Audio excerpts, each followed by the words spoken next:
All right. Okay, we are recording. Morning, everyone. I'd like to call to order the Montgomery County Planning Commission meeting for Wednesday, July 8th, 2026. Let the record show that we do have a quorum. Myself, John Ernst, Jonathan Lindy, Bob Blue, Wilson Flaherty, Nicole Klein, Kim is here, Kyle is excused, and we are expecting Sandra to join us at some point. Good job, Stephen. I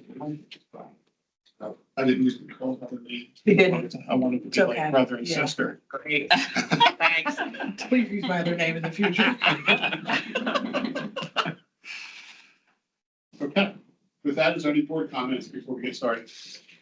I want to thank the staff for a great Montgomery Awards tour. It was really interesting. It's very interesting. We had a beautiful day and a great company and some really wonderful nominations. That's a good day. Yeah, it was a lot of fun. Who went on that? You? Dulcie, myself, and Sandra. Okay, great. Was it on schedule? Yeah. It's only when you're there. Mm, there Okay. you go.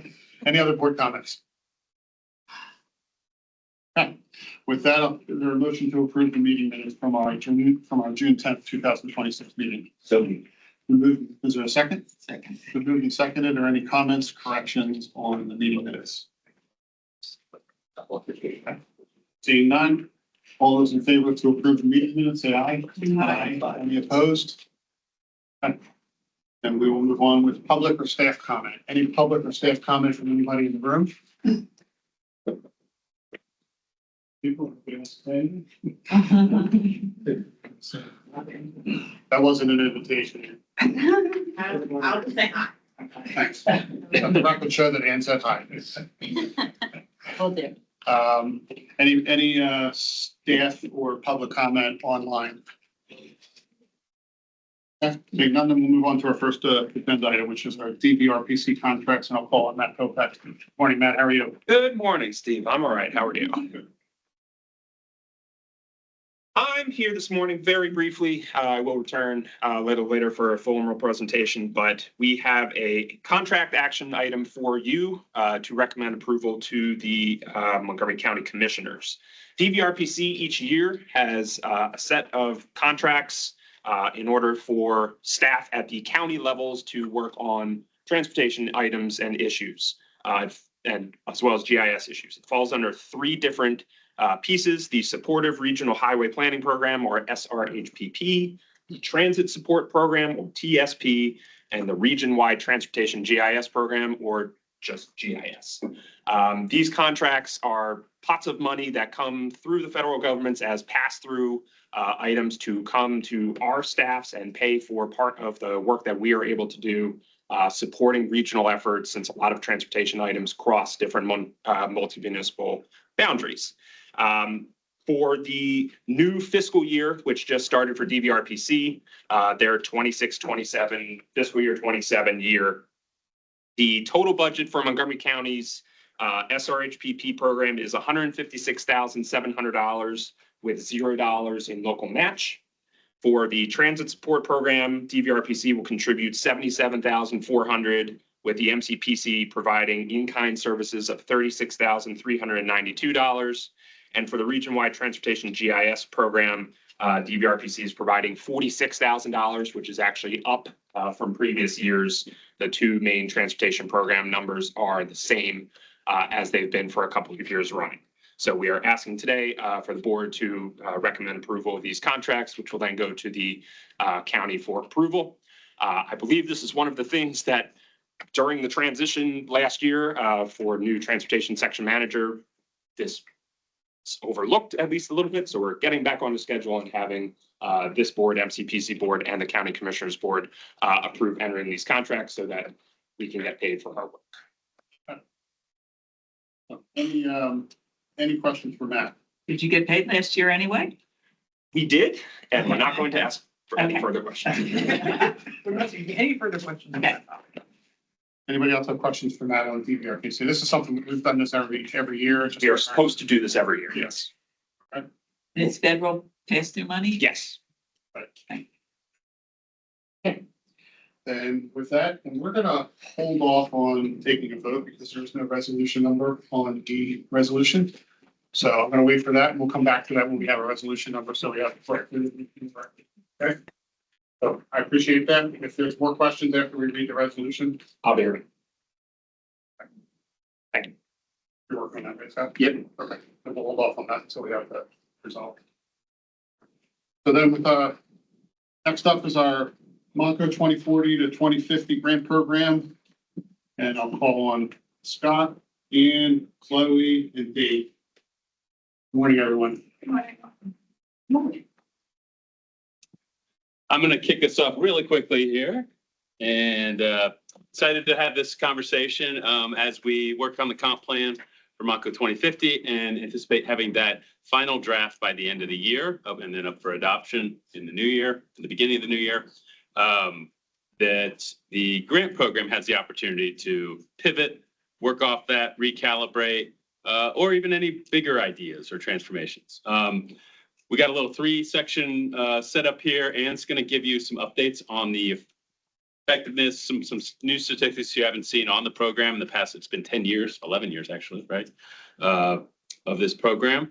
And then Chloe's going to go into some of the issues that we've talked about at the staff level so far. And then we'll go into some interactive feedback with the board. And we will be asking you some questions. You'll get those in a moment to start thinking about. I just want to preface up front, though, obviously, this is the commissioners approved the budget for this program as well, so they have the final say over what this program represents and what it does. Generally speaking, I think they're very pleased with it, and they enjoy going out and seeing the work and celebrating the projects that this program funds. That said, I think they're open to ideas. They appreciated the housing item that was added in the criteria last year, and I think we're bound to continue that. We want to continue that, but we can also make it better or emphasize it if that's possible as well. So I think I'll end there and let Ann jump in with the startup. So I Is there had anticipation to call it the 2050 grant program for the comp plan, or are you anticipating the comp plan being adopted sometime this year? I Would you rather- I am- I guess that question. I thought you were told that there were no more questions. There does not. We have made an internal promise to ourselves to finish up the comp plan we promised this last year too, but we really did promise ourselves this year that we would finish it up as a really final draft by the end of this year, with the goal of going through the steps to adopt the plan that the MPC requires by early next year. Yeah, it was true. Scott, it's okay. Yeah, I was just really wondering what. But we have to work ahead of all of that in order to have these grant guidelines amended and vetted in time for it to launch by, the end of the year like we typically do. So it may seem like we're getting a little bit ahead of ourselves, but we do have a pretty good sense of what Montco 2050 is going to say, what the goals are, and the priorities that we see going forward. So in any case, just to make sure that we are all on the same page, a quick overview of our current Montco 2040 program.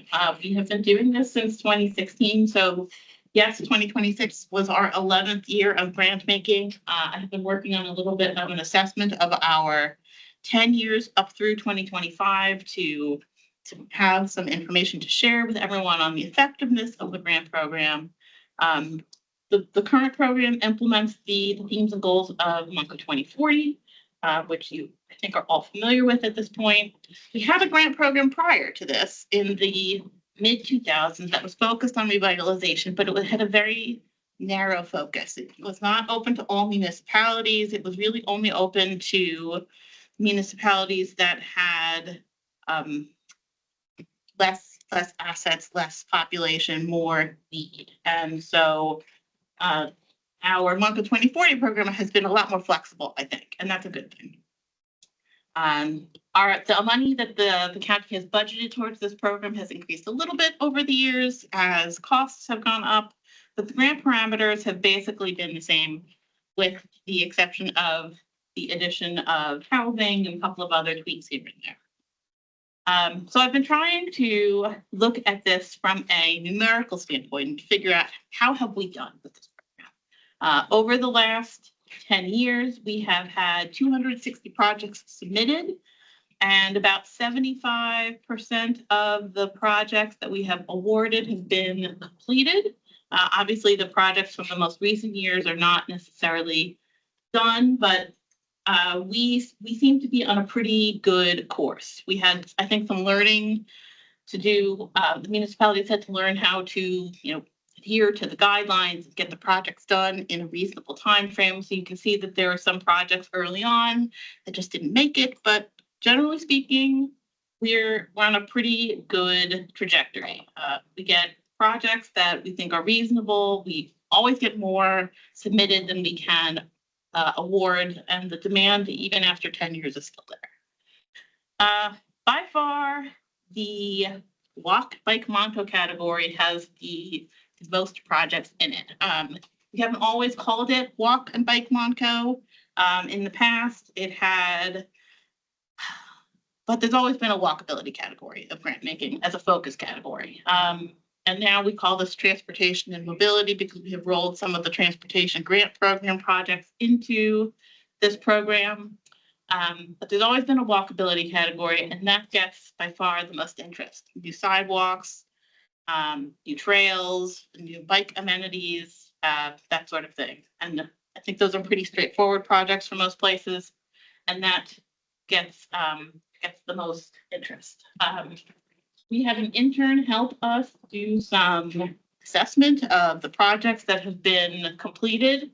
And when we add it all up, there's a lot to be proud of. We've got more than 18 miles of new or improved pedestrian trails that have been completed, nearly 4 miles of new sidewalks, a lot of new trees and benches, better crosswalks, rain gardens and bioswales, new bike racks.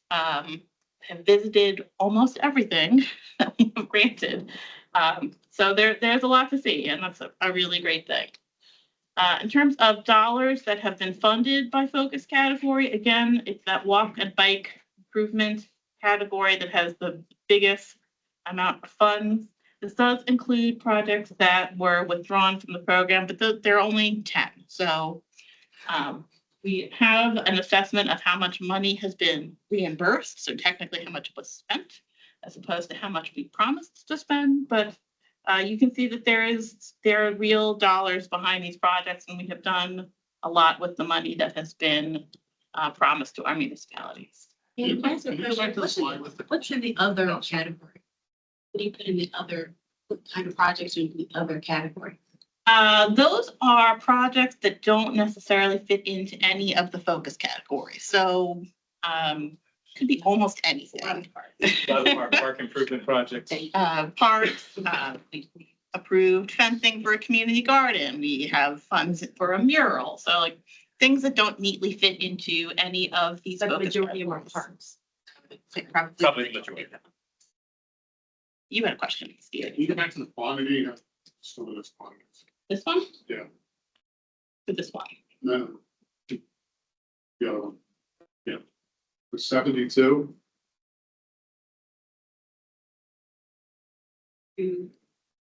Transportation related projects. I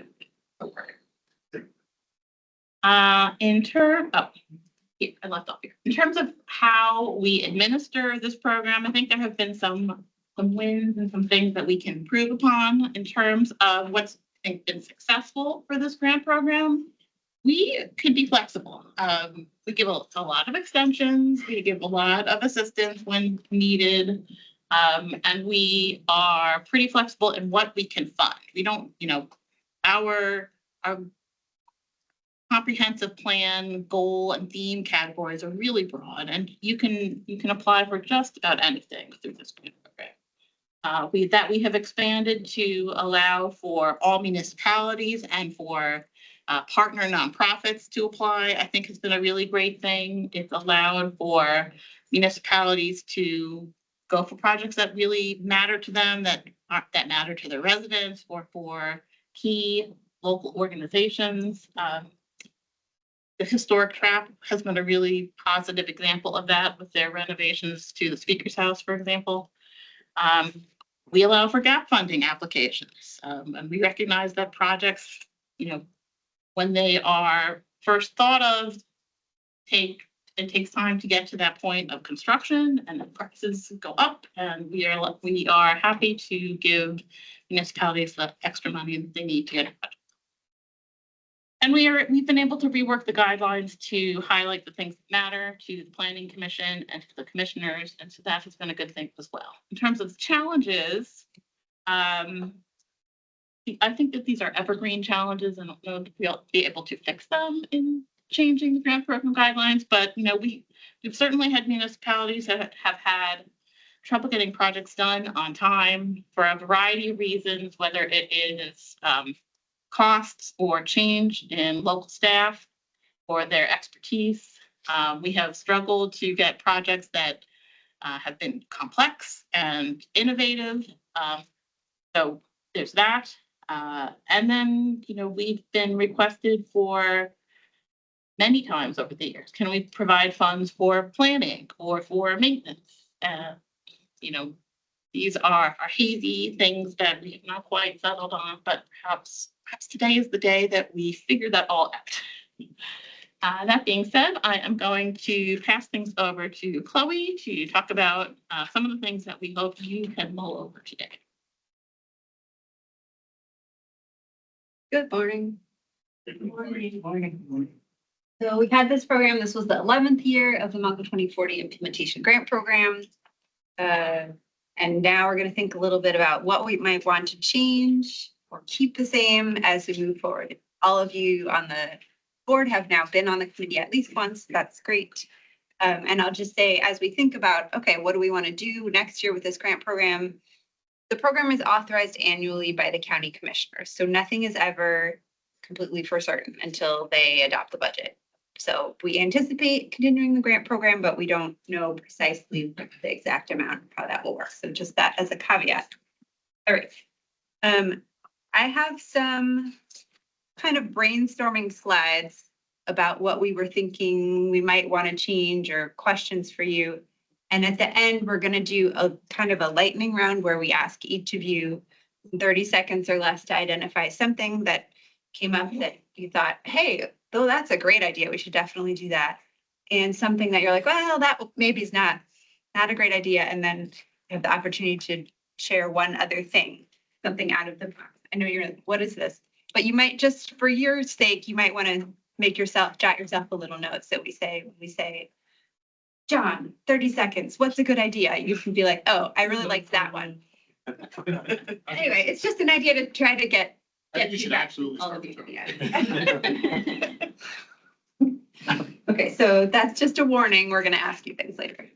All right, so this is organized in 3 kind of main areas. Content is the most important. What is it that we want to fund? What kind of projects do we want to see?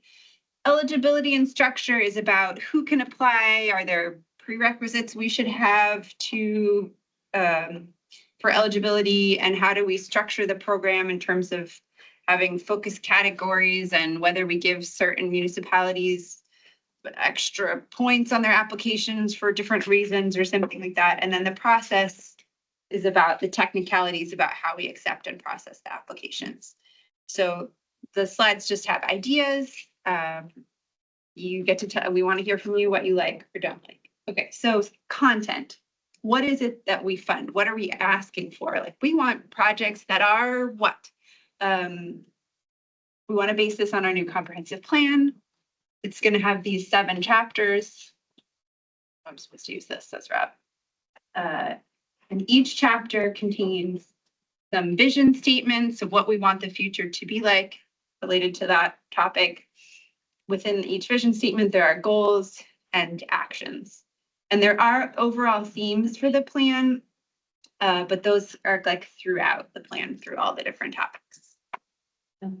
So how do we want to align the grant program with the new plan? You know, we could say, pick a goal and tell us how your project meets this goal, for example, or it could be something else.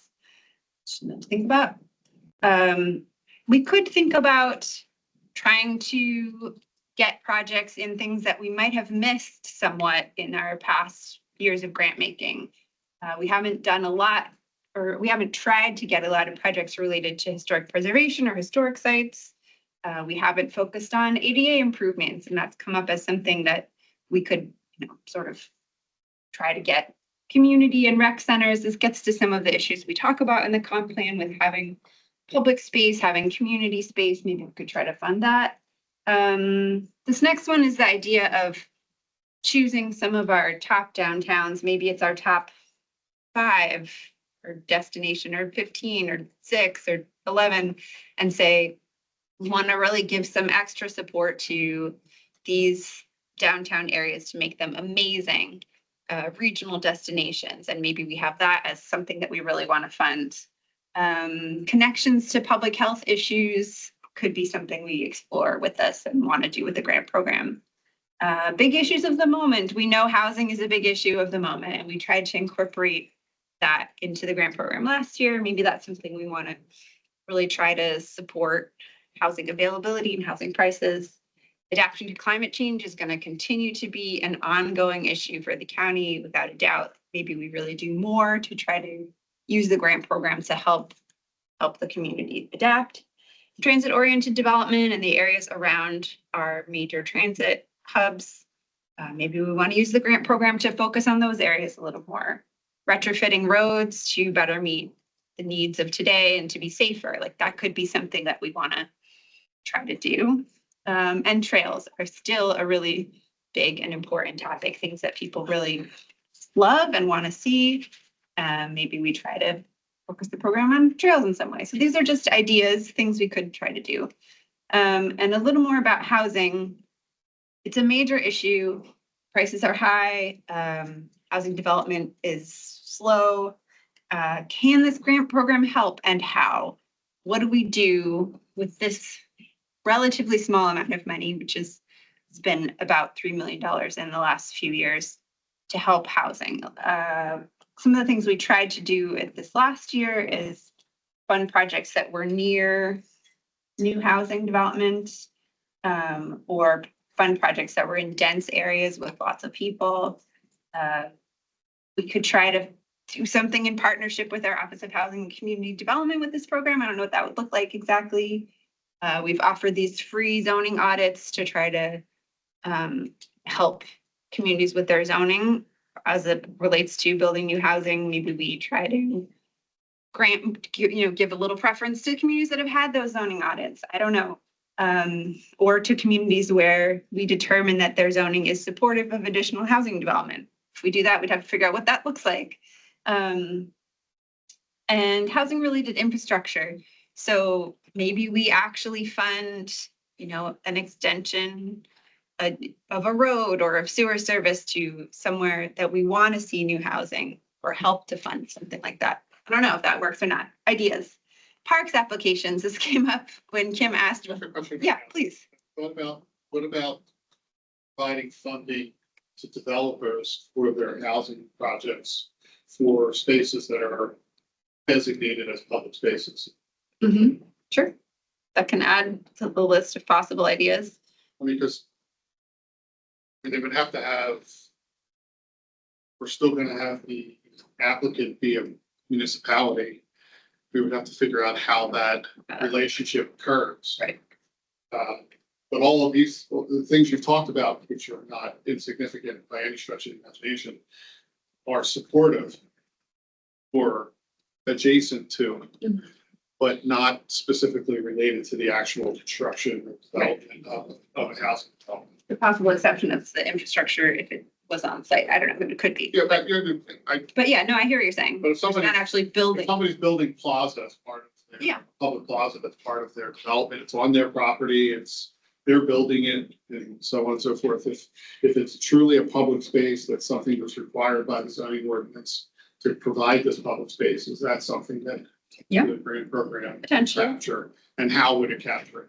Maybe as a partnership enhancement, so those spaces, I mean, when we were even on our tour, and we were looking at the housing development in Norristown, we were saying it was a great space, but it could have even been a better space if it had been more enhanced. So if it's a municipality, and it's also another way to get the municipalities to work with the private sector in making a place even more attractive and getting communities and helping communities embrace that space as being enhancing to the community at home.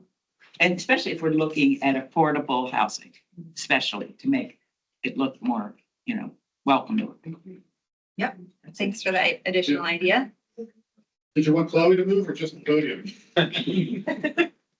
I think that is a message to shift to the left. Okay. That wasn't a message. Parks applications. We get a lot of parks applications. This has never been a focus category. There's always a need. Municipalities always need money for parks.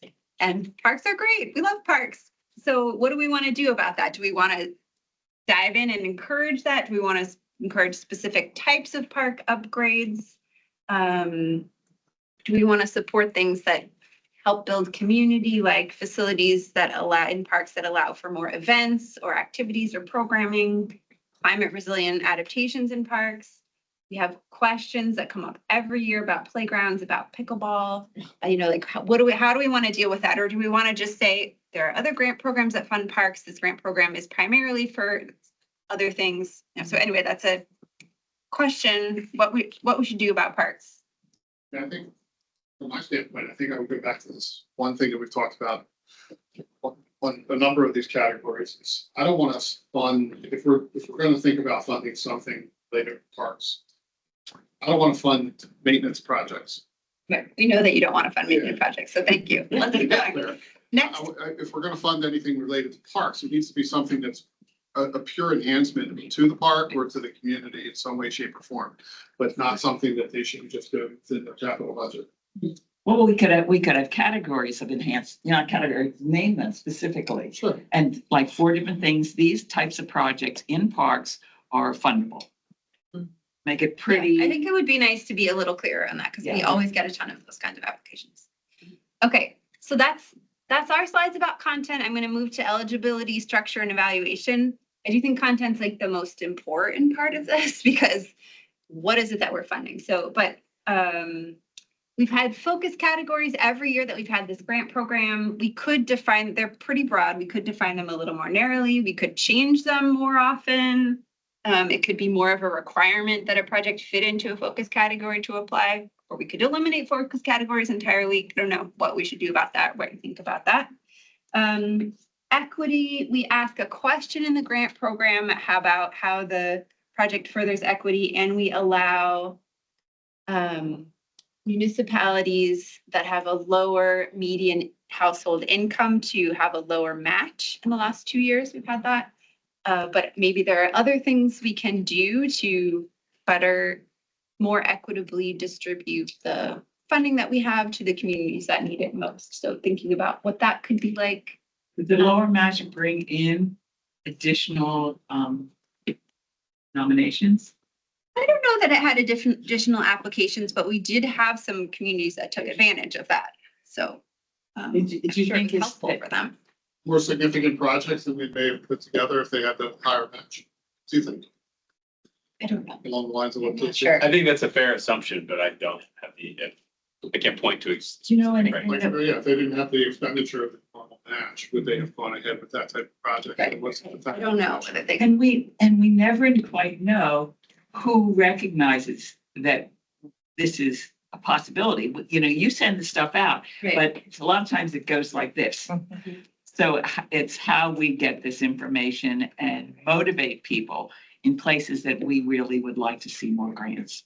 Mhm. And it's always a challenge with the timing. If they don't have lots of notice, then they're thinking now about maybe next year. They are thinking now about Come next in year. So the more December we and say you can only do this, then you may have, created an. On your mark. That's right. And that's the advantage to the communities that have been engaged in the That's right, program right. for They know it. years. They know the cycle, they're aware of it, they're not just popping in once in a while, it's in their schedule. So there's so much stuff going through my mind right now about the whole Yeah. process and I really don't want to be like a stick in the mud. Because we in Please be a Lansdale, stick.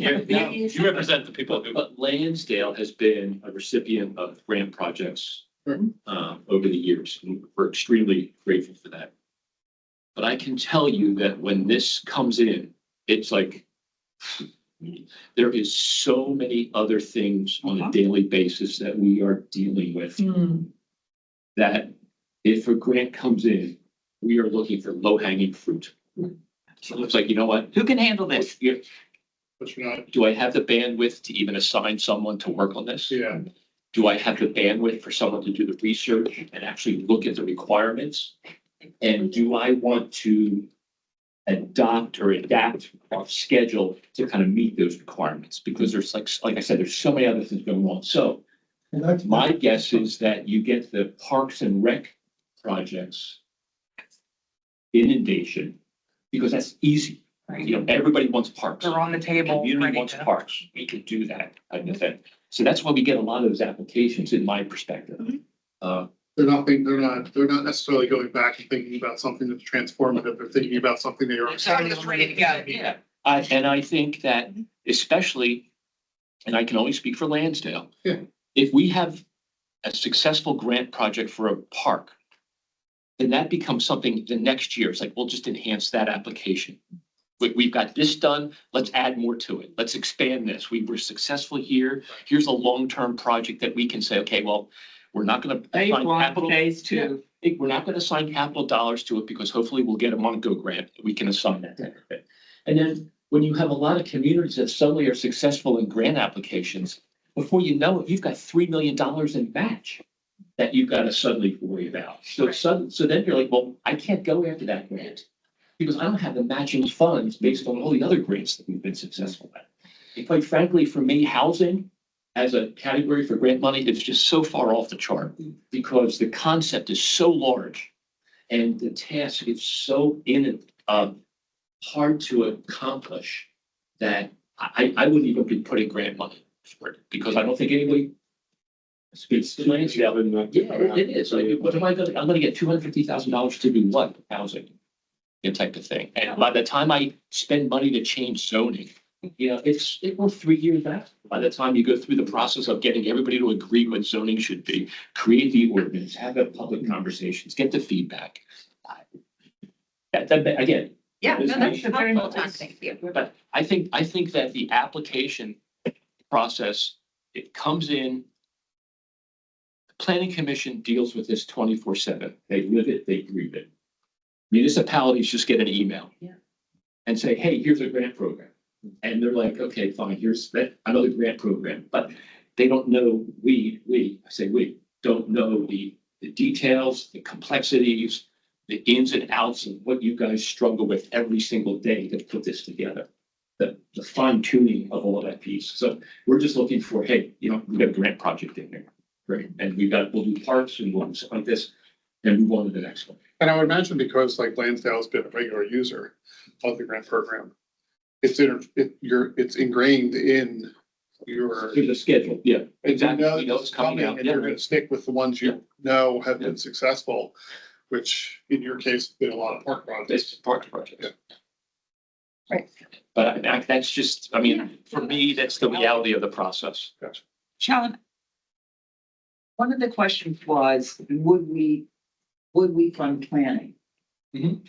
So one of the questions I know, does having a plan with different priorities and different steps help in this process? Because it's a grant program would come and you could say, get out this planning process. Where does this segment in easily? Is that an issue or not an issue? Because when we did the open space program, one of the things that helped us be more focused in the work was having plans for every municipality on what their open space would be. And for 10 years, that helped guide all the decision making. So I just, but we never want to fund planning. You have some planning in the borough, but there are municipalities who don't have planning, and they're the ones that I'm concerned about, because it comes in and where do we throw it? Which file do we throw it in? We could perhaps be stronger if that, to address that, because there are plans. It would be tough to have all 60 municipalities. You have to develop a new plan in order to access this money, and that's usually a very specific thing, like open space. Right. But we do have a requirement that, or a criteria that is reflected in local plans, and we see those applications. Sometimes they're just, they're drawn to a very broad goal and say that means that, but there's nothing specific. When we see something specific, that's a big plus in my mind and in our reviewers' minds, I think. Really thought through. We could emphasize that more strongly, and so hopefully those municipalities can think about that as they're doing those plans, if they're in process. And how do we incentivize them to do the planning? Because those are the people I'm worried about, who don't even get to do the planning. Wrap this back here for a second, because it's actually the first thing on here. One thing we considered is maybe we say, in order to apply for a grant, you have to have a comprehensive plan that was adopted within the last, 15, 20 years, like some amount of time that they've done some planning, or it could be the project must be supported by some kind of public engagement or a stronger tie to some kind of local plan. Like, so we could consider an eligibility requirement like that. We could ask. But is that necessary if the focus of the grant program is to be not compliance, With our plan. focus on the Montco 20? I don't know, maybe it's a terrible idea. It's just an idea. So keep that as a note. Consistent or adopted, is it consistent with their plan, or have they adopted their plan? Right. I mean, do we ask them to adopt Yes, Montco that's 2050, the not before next year, but maybe before the following year, or do we not care? And then this thing about, in order to apply, we could say you can't have more than one unfinished grant, so that you could still apply if you have one and get a second one. But if you have two unfinished grants, I'd ask you to hold off on applying. So that's a possible requirement. Unfinished Montco. Yeah, this grant in particular. And I don't care about other grants. With a little bit of flexibility, like if it's wrapping up for that summer, Right. If you it's can make like that case, and we don't want to. Basically done, but they haven't been fully reimbursed or something. I had They've never allowed sub-grants. I'm curious as to what other people think about that. Okay, hold on. We'll get That's a real tough one. And Chloe's maintenance. Well, that we actually want to get through this so that we have time to discuss it. Just play at that. I'm gonna just move on. And then process, we have some ideas. These are mostly internal about how we deal with these things. The questions and stuff. I'm gonna skip that. Minimum and maximum grant award amounts, multi-municipal projects and how we handle those, time limits and extensions. Like, we can reconsider how we handle some of those things. But I think we should just get into some of our questions and discussions so that we can hear from all of you about what you think about this. So I'm going to pass this to Scott. It makes sense to do the second one first, but I'll let you decide. Let's go. We gave him some warning. Yeah, I'm going to facilitate here. We'll come back to these things that Chloe brought up, but also maybe identify some new ones. So for this first activity, we're going to kind of go around the horn and hit all of you. 30 seconds to answer one idea from the presentation that you think is good. It doesn't have to be a new idea. It could be an existing thing that you still think is a highlight, if you want to emphasize that. Share one concern about the program or the ideas for changes. And if you have anything that wasn't mentioned that should be considered, you don't have to go into great detail. Just we'll put it out there and then we can come back to it.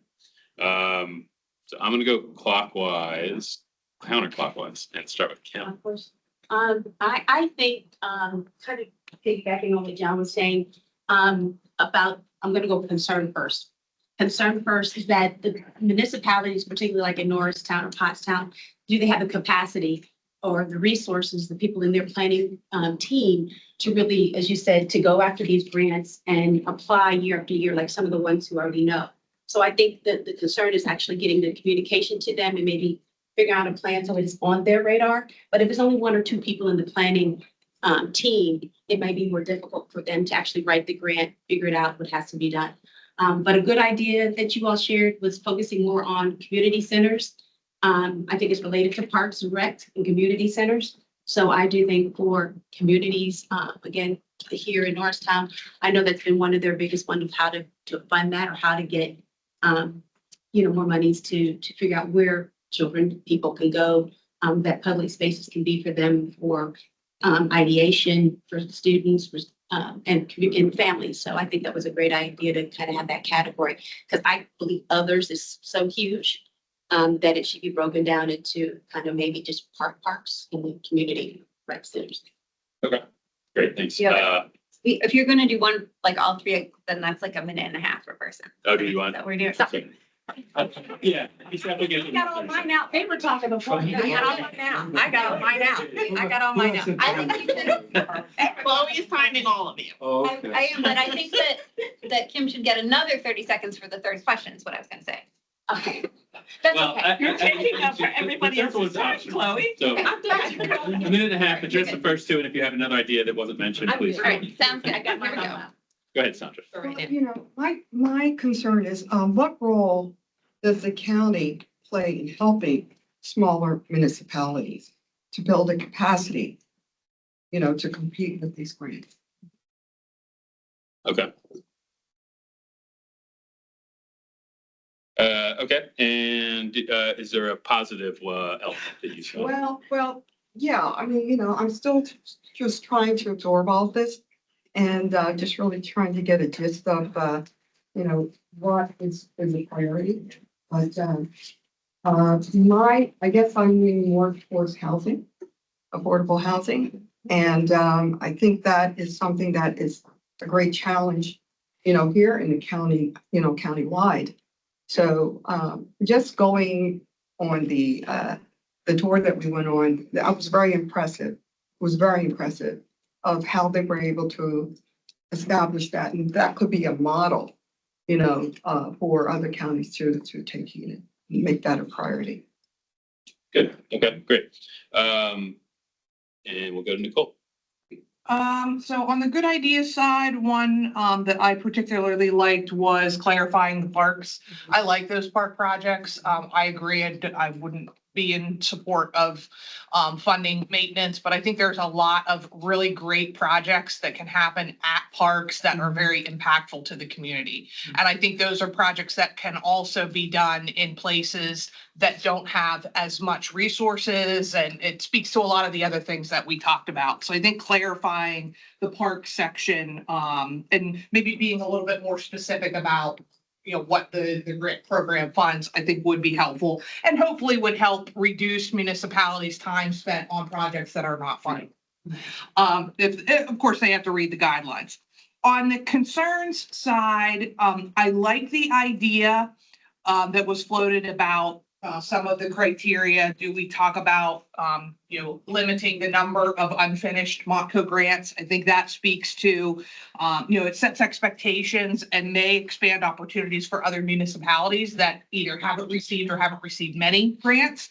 But I am concerned, I think we'd have to be very careful. I wouldn't want to end up with less applications and, we're not even able to use all our money because all these municipalities have 2 projects going. They consistently apply for grants and now they can't. So I think we would have to look at that.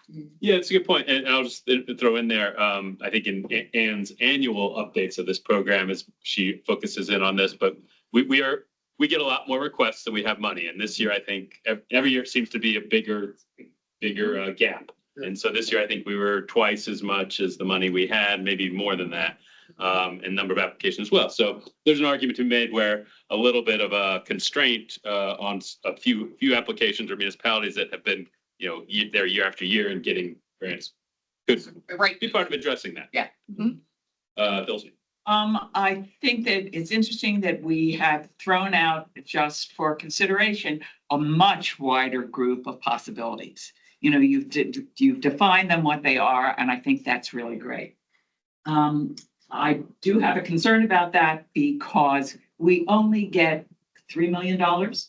And I think we have to put into this, what is the power of our money? Is it we have to have a lot of match money so that this project gets to the finish line? Do we want to be the first one in to implement and begin a project? So I think dealing with how important match money is and where we're coming in the imagination and the planning for a project is really important. And just to add one thing, the partnership on these projects. Some projects we could come in and they're just the municipality. There's nobody else in there. They haven't thought about going out. I think to build power around these things, the partnerships and just not letters of support, but maybe letters of support with something in, even if it's just their time or their efforts in some of these projects would make them stronger. Okay. Stephen. So I'd like to find a way to either incorporate into existing categories or make a category, try to entice municipalities with the cooperation of organizations to entice municipalities to look at sustainability projects, whether it be stormwater management or stream bank stabilization work, something along those lines that we struggle with all the time and something that we know is an ongoing issue and is going to become even a bigger issue. It could also include, ways of putting in solar power, something to reduce the footprint of the municipalities on the community itself. I think we've seen some of those. I don't think we've seen enough of them, and I don't know that it's possible. I'm normally you asked for a share an idea that, but I would think that I'd want to see some way to entice either if they're going to do trails, that they should also incorporate some stormwater management along the trails. If they're going to do sidewalks, something like that, or just a project that may, fix an issue within a municipality that they're already having, that's for erosion or potential danger to a housing area or something.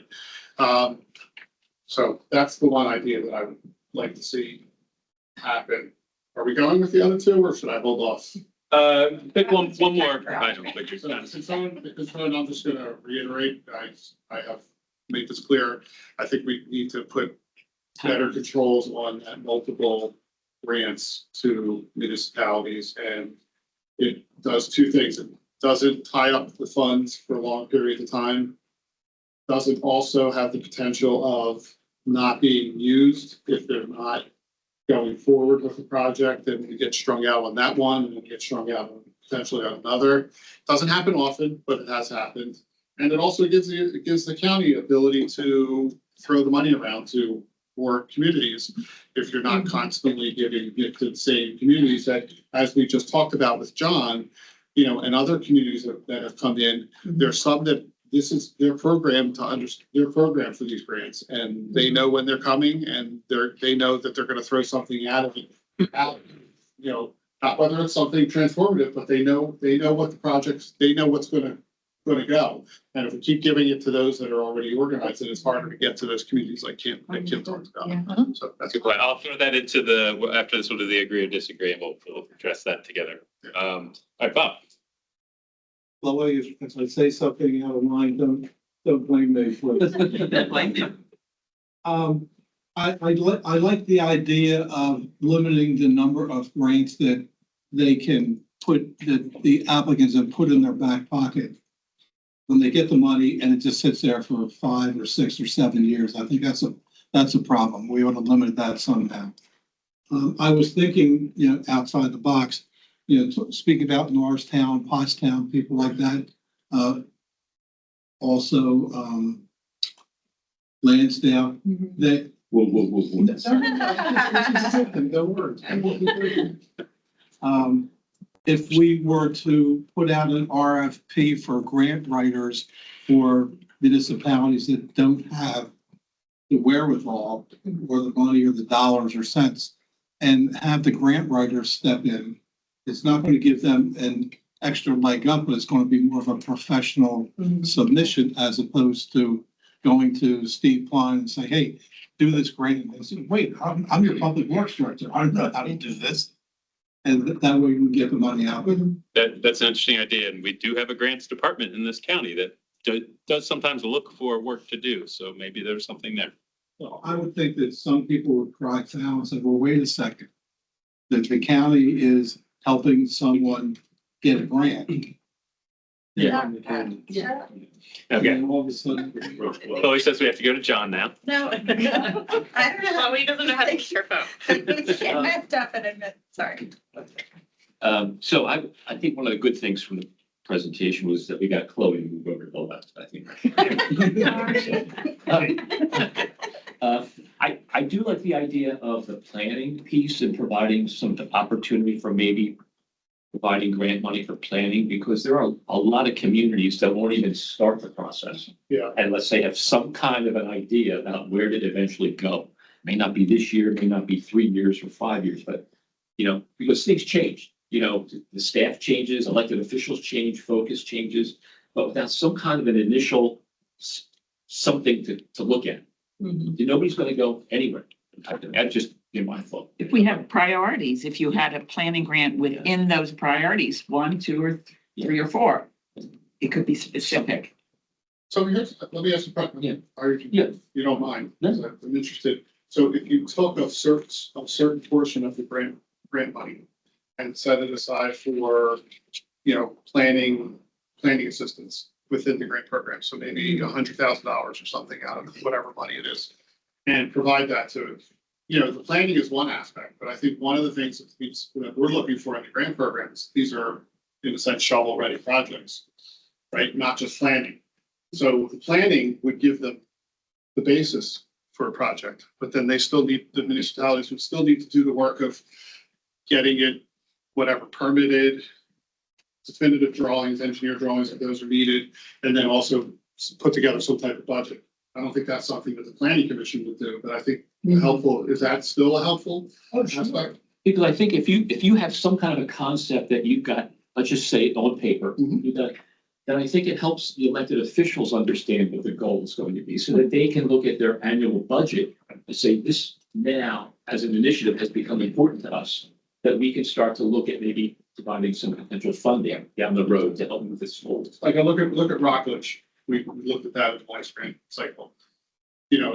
If they didn't have a community assistance contract with the county, they would never have done the park plan, which would never have produced the pavilion, which would have made it more difficult for them to even contemplate coming to the county for a grant. If we could provide that assistance for just doing the planning, then hopefully they could, with Public Works or Parks, they could go on and take it to the next step and fill in steps 2 and 3 to get to the grant program, to get to the grant application. I would think within the program, I do think, in my view, our primary goal should be getting projects completed. Yeah. But I think there's value here. I think we would maybe want to set a limit on how much we would set aside for Right. planning projects. We're not going to fund planning projects any more than X amount of our total funds. Oh, sure. Because we don't want to do too much on the planning side and then we're not getting No. funding projects on the street. So I think that'd be an important criteria to set in more internally from a budgeting standpoint of how much of our funds would we consider for planning And applications. I think as part of that component, there would be a requirement for the municipality to have some skin in the game Mhm. for receiving Yeah. planning money, Sure. not just, hey, Don't fund it 100%. we're gonna give you $50,000 for study. 50% match Something. or some quarter% match, whatever. Yep, the match should be different. I think that the shovel ready projects. Yeah. Potentially a needs assessment. Well, Okay, I just wanted to include, what I'm hearing there, I'm feeling that we could identify, the under-resourced communities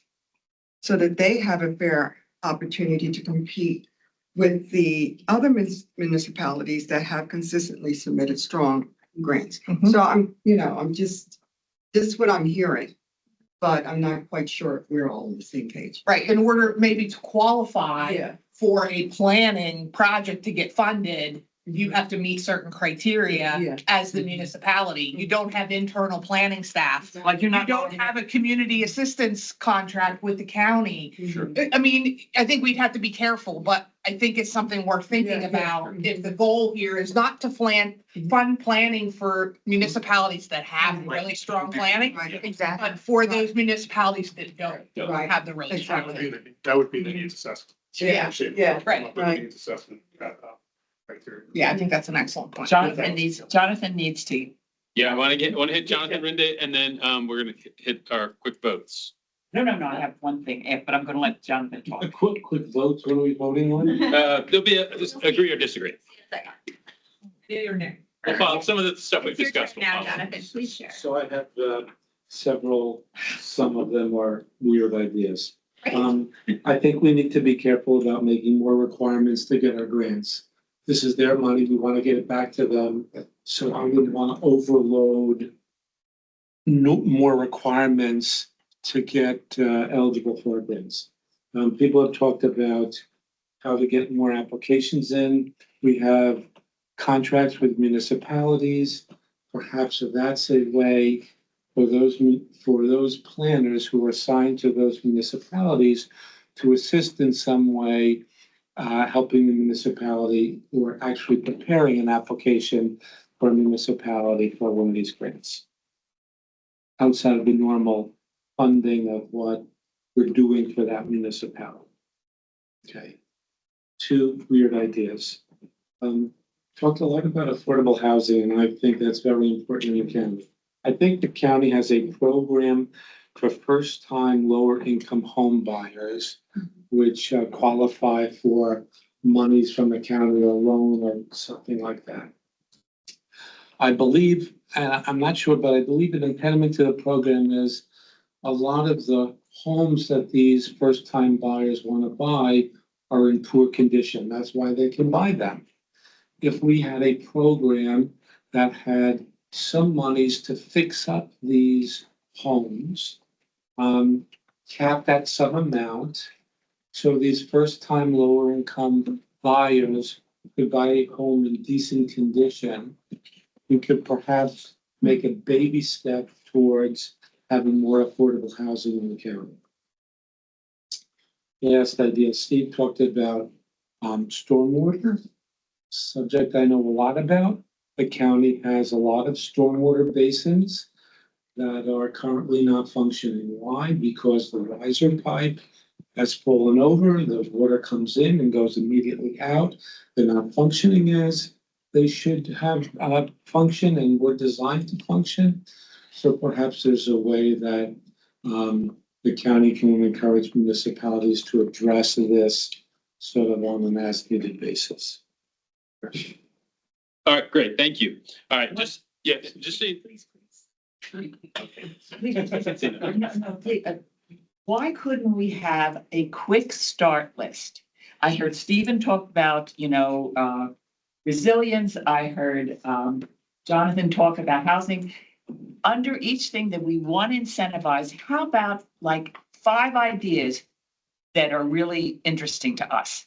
And if you don't know what to do, take a look at those 5, because those are places, that we really would love to see a grant.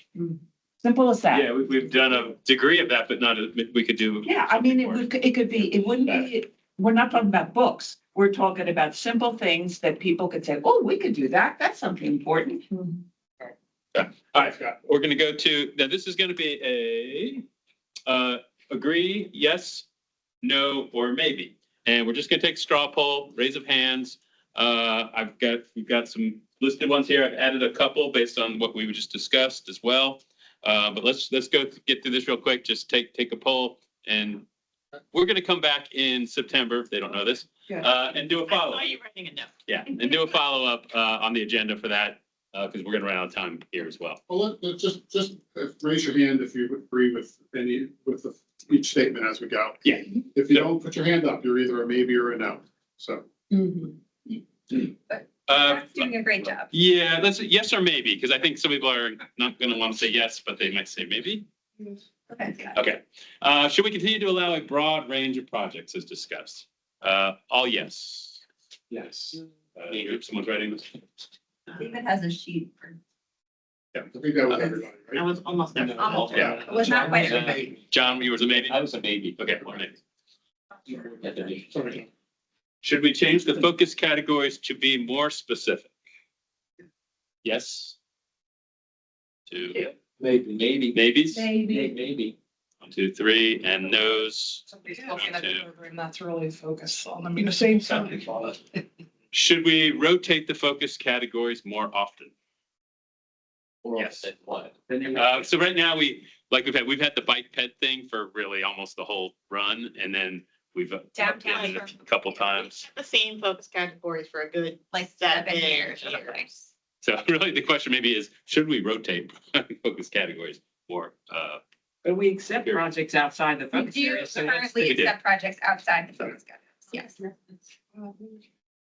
I think it's clear that I would say no, I think it's clear that the program itself already self-regulates where the interest is. Okay, no's? No. Correct. No. Oh, hands, I gotta count.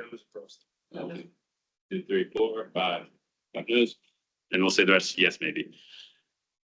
Should we fund maintenance projects? Any yeses?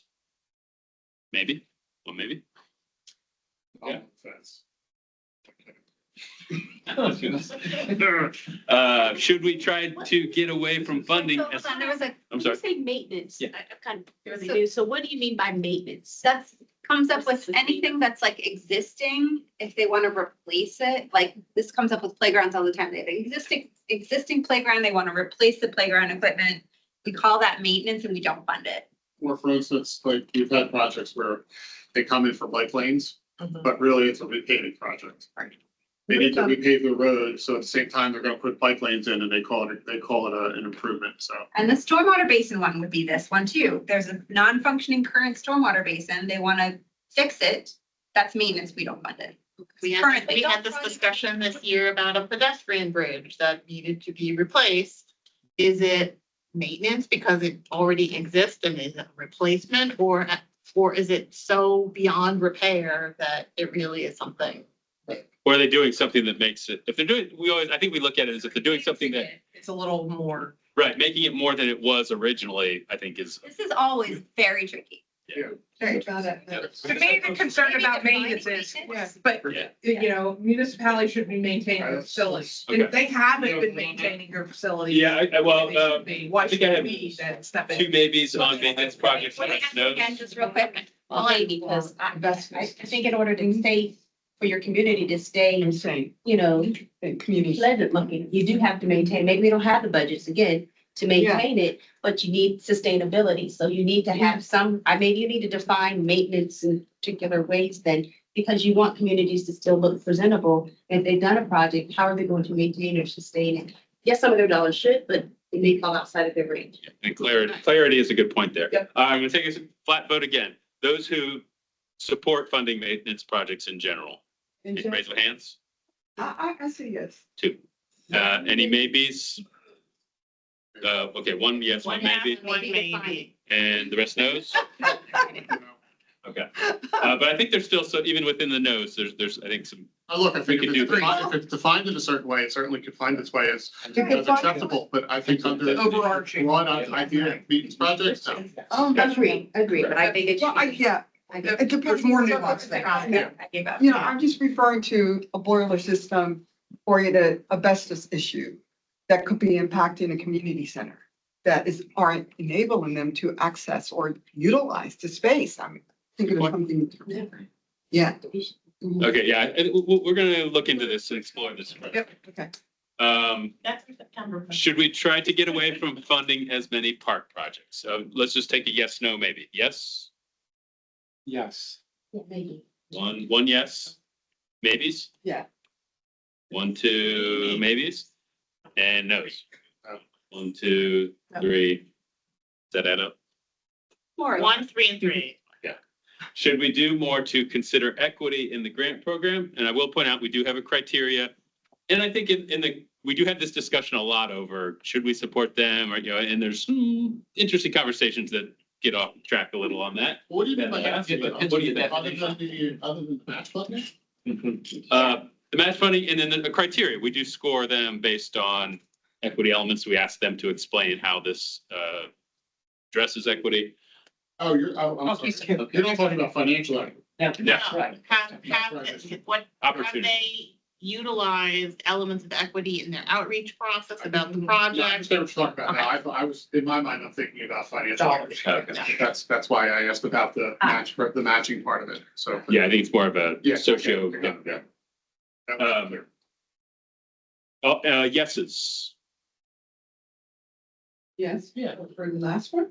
Yeah, for doing more with equity than we currently do. No, I think we do. All right, I'm hearing two maybe yeses, two yeses, any maybes? 1, 2, 3, 4, 5. I don't. I got you as a yes. Yes, I go for a yes. Okay, any no's? 1 no. Okay. All right, and then I added 2 more. The question of whether open projects being limited to 1, with the caveat that, if you have that second one that's wrapping up and you can really convince us that it's just about done, I think we could be flexible with that. What do you think about that? Flat yes, no, I'm looking for here. Yes, you support having a limit of 1 open project In order to apply for in order to be able to apply. 1, 2, 3, 4, 5, 6, 7, 8. Allowing that one that's closing in like the 6 months or 3 months, it's on its final stage. Yeah, we'll have to work on exactly how we handle that, but I Yes, right. think that's the concept. Okay, funding planning work, and let's set this up as a portion of dollars, and it would be a small portion of, say we have 3 million, I'm thinking maybe 250 is probably where we'd want to, have 2 or 3 opportunities. We could talk about whether that's, you have to qualify, maybe it's a lower, municipalities with lower means. Don't yet, but on the surface of it, it's a big change, and we may not even be allowed to, it may be a higher decision. But who would support having a planning project be a eligible project under certain circumstances? 1, 2. Yes. 3, 4, Would that help them kind of consider how they format the grant as well? And part of that planning? So it would, like, if they're coming in that year for a planning, it would not be an associated project. It might be on a park or a place or a thing that would ultimately be eligible for a grant, but it wouldn't be simultaneous. As we talked about it, I think I'm supportive of it. There would have to be some. Yeah. Some municipality Yeah, I agree. get the grant, use that money, and I think it would be a very limited portion of the grant funding. Yeah, okay. I agree. That's one we'll probably come back to in September. Let's do a little more. All right, so we're pretty much up against time, but we've had a lot of discussion throughout, so I do want to just make sure there's nothing that anyone's still holding back that really wanted to get out there. Let's move on. Okay, Thank you. thank If you. you have more thoughts between now and September, you are welcome to. Assuming we're gonna come back and have another further. Yeah, yeah. But please feel free to get in touch with us. Like if you think later, man, we really needed whatever, just send me an email, you call or Ann or David. Got Never. So, before we move on to our next order of business, I want to handle the DVRPC resolution. So as we discussed before us, we had MCPC resolution 26-7.1 Delaware Valley Regional Planning Commission Federal Highway Transit and GIS Pass-Through Fund resolution of July 8th, 2026, as listed and enumerated on the agenda. Do I have a motion to approve? Is there a second? Are there any comments or questions on the resolution motion? Any staff, public comments online? Seeing none, all those in favor say aye. Any opposed? Thanks.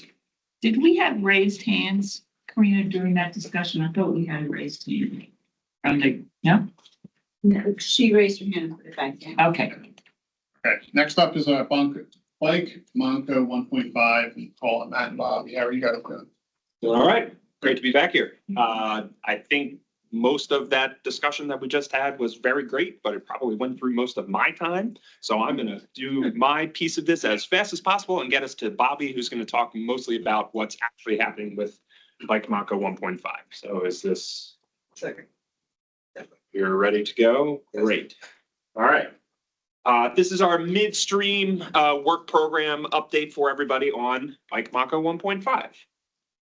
We're going to talk through a little bit of a reminder of what the original recipe of Bike Montco looked like, some progress on how that plan has been implemented, and then look at some of the things that are informing our update to this overall plan, some data information, a little bit of a dive into e-micromobility, or the real animating factor for why we're doing something like this in the first place, and a little bit of a look ahead to what our final plan is going to entail. So hopefully everybody remembers or is aware, since it just came up during the grants discussion, we have a bike plan as a county. Bike Montco was passed back in 2018. It was our second on-road bicycle plan, following one that was passed back in 1998.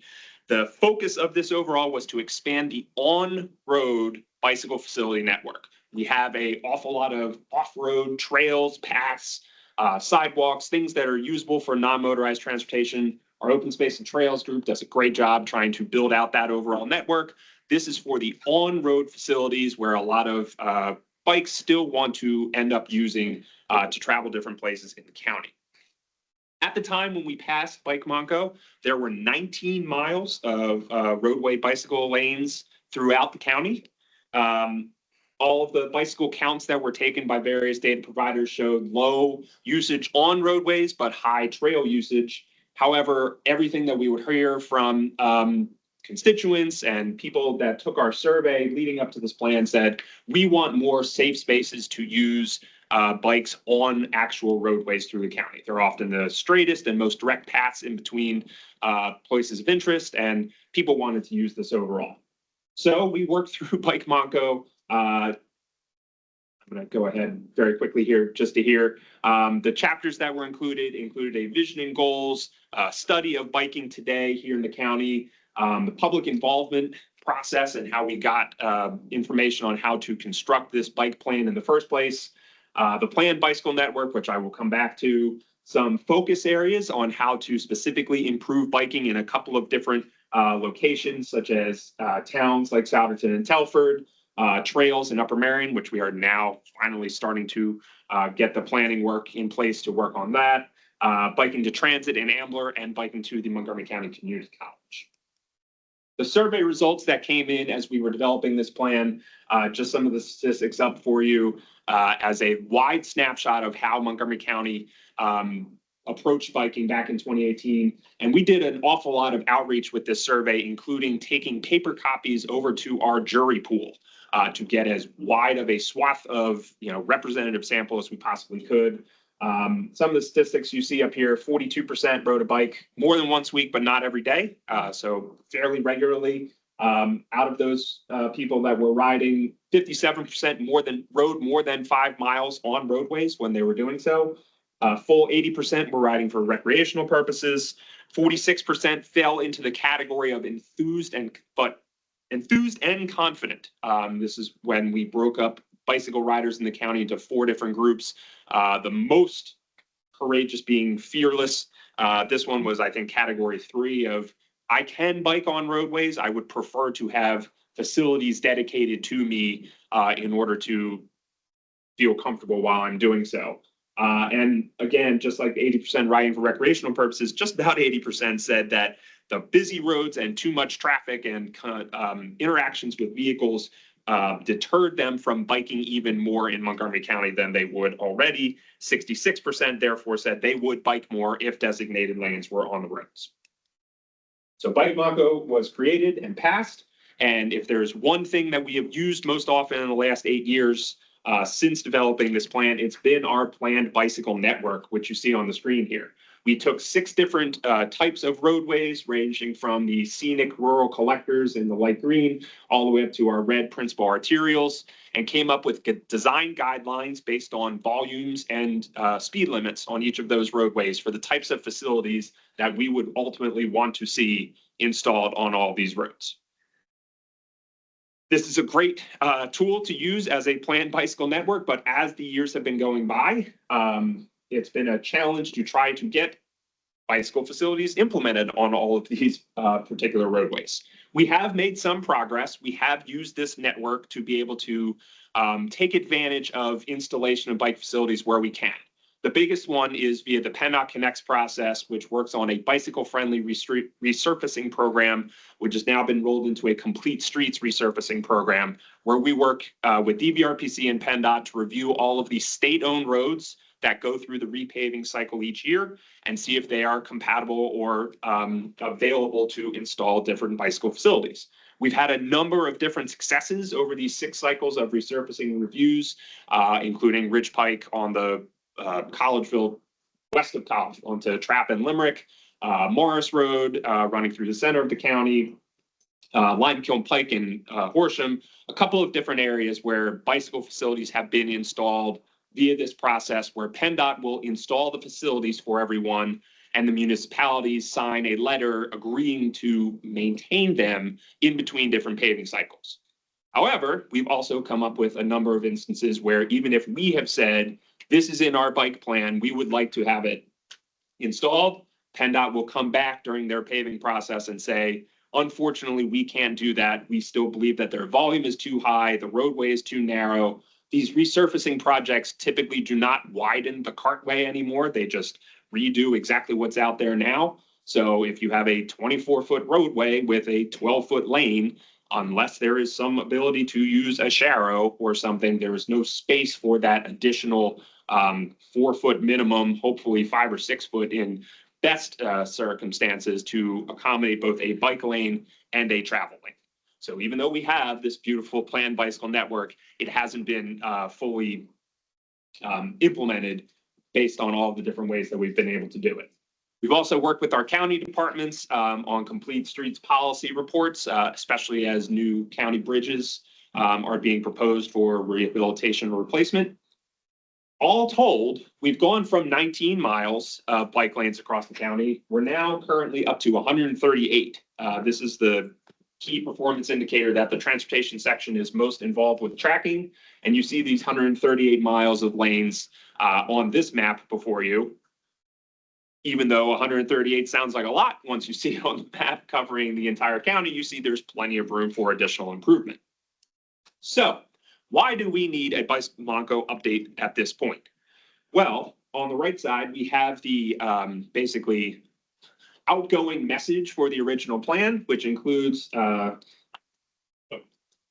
laser pointer's over here now. The 4th item included bike Montco must remain relevant, and I'm going to read it off because it seems awfully prescient. With each update, bike Montco will incorporate the latest trends and data into the planning process to help guarantee that the document remains resilient in the face of rapid social and civic change. And I'll remind you that this was written in 2018, so I don't think we even knew how much rapid social and civic change we were going to have in between now and then. We update, or at least we encourage municipalities and the county to update our comprehensive plans every 10 years.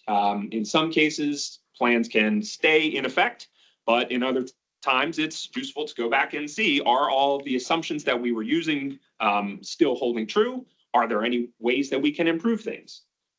We wanted to assess in detail all of the progress that's been made since the original passage of this plan and refocus their efforts now that 75% of the transportation section has turned over since we had this plan passed originally.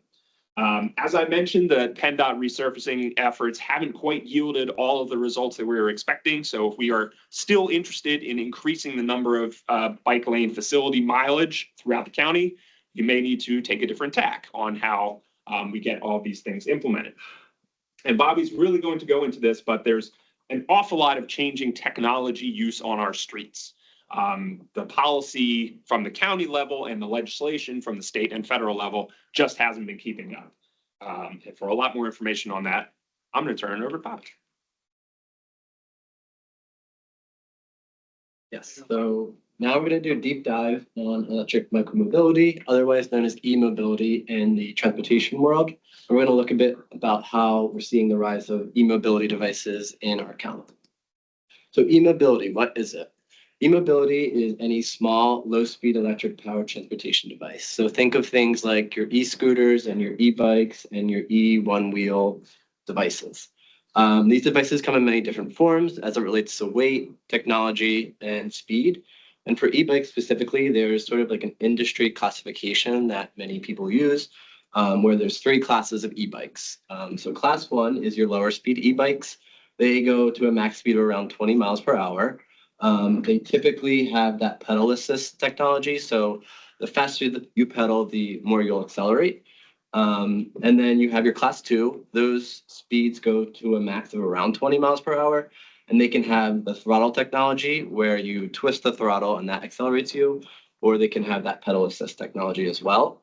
And then lastly, you have your class 3. Those are your max speed, highest speed e-bikes. And those usually max out around 28 miles per hour. They, again, typically have that throttle technology, but they also can have a little bit of the pedal assist. And all of e-bikes technically have workable pedals. They typically weigh a little bit less than 100 pounds. And for e-scooters, on the other hand, their speed goes to about 20 miles per hour. Their technology, they have that throttle system where you twist the throttle to accelerate. And lastly, the weight is usually less than 50 pounds for e-scooters.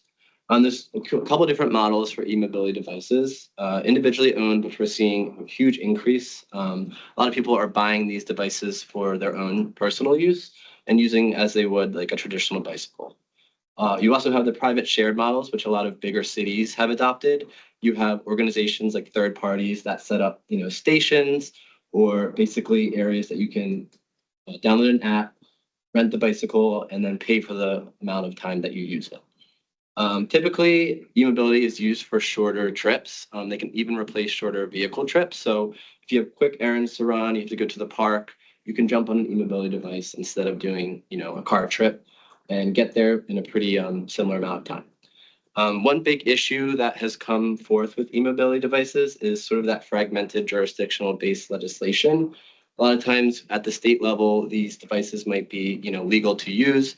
However, when you get down to the municipality level, the legislation changes. So you could have one municipality that, legalizes the use of e-scooters on their roadways, and then you can have another municipality that doesn't. And that can become, a little bit confusing for riders, specifically if you have a trail that runs through 2 municipalities. One allows e-scooters, one doesn't. There's a really confusing standpoint for that. So to look a little bit in the legal, details about e-mobility, and PennDOT recently released this micromobility fact sheet that kind of gives you an idea of micromobility devices that are popular in PA. So this first box here, we see the electric scooter, and it very clearly states that electric scooters cannot legally be operated on public roadways. So that is one area where PA stands out compared to the rest of the country. The only use legally of electric scooters is on private property. Now, if you come down to the bottom here, the e-bike category, e-bikes, the rules in PA are that they can only have a max speed of 20 miles per hour. They have to weigh less than 100 pounds. They can't have a motor over 750 watts, and they must have operable pedals. So there are a number of bills that have been introduced in the PA legislature that have not been officially passed. First, House Bill 47661, which is actually pending. This hasn't been introduced yet, but this is proposed e-bike legislation that defines under that 3-class system I talked about earlier. Then you have House Bill 1633. This amends Title 75, which is the vehicle code to allow for that shared electric low-speed scooter programs. So in PA, like I said, e-scooters are not legally allowed to be operated on roadways.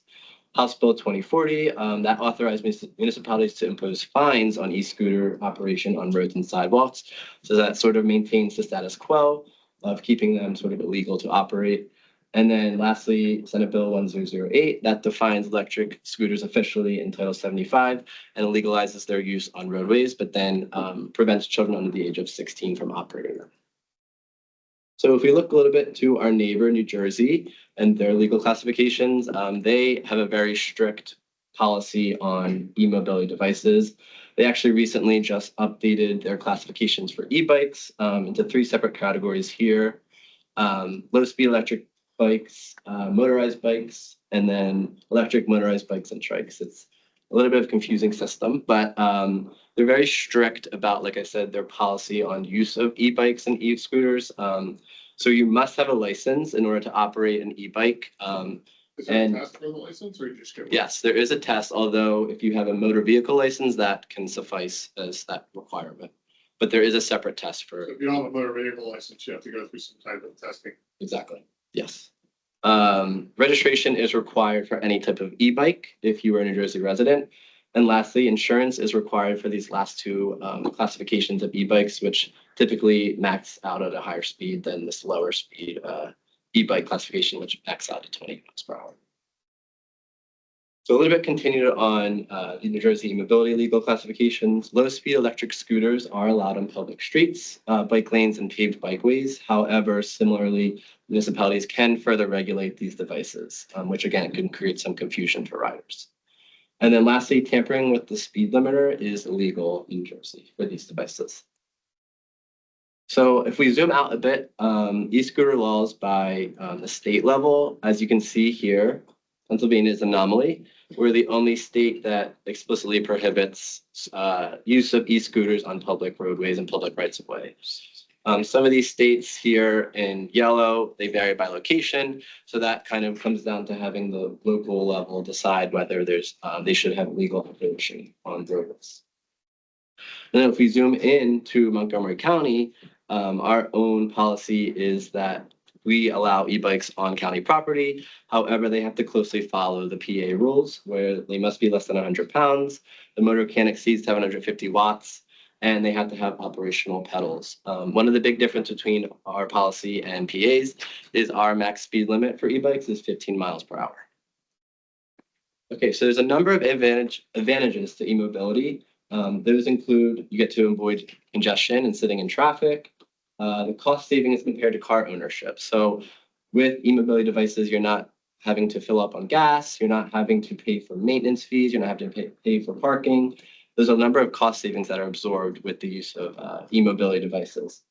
It also has the potential to fill that missing gap in a person's trip, specifically if they are using transit. So they can fill that first mile, last mile gap where they can sort of, use your transit, get off on their stop, jump on your e-mobility device to get you to your final destination. They have the ability to reduce emissions, obviously, with not having to use gas. Ease of use is a really big advantage, specifically for an older population.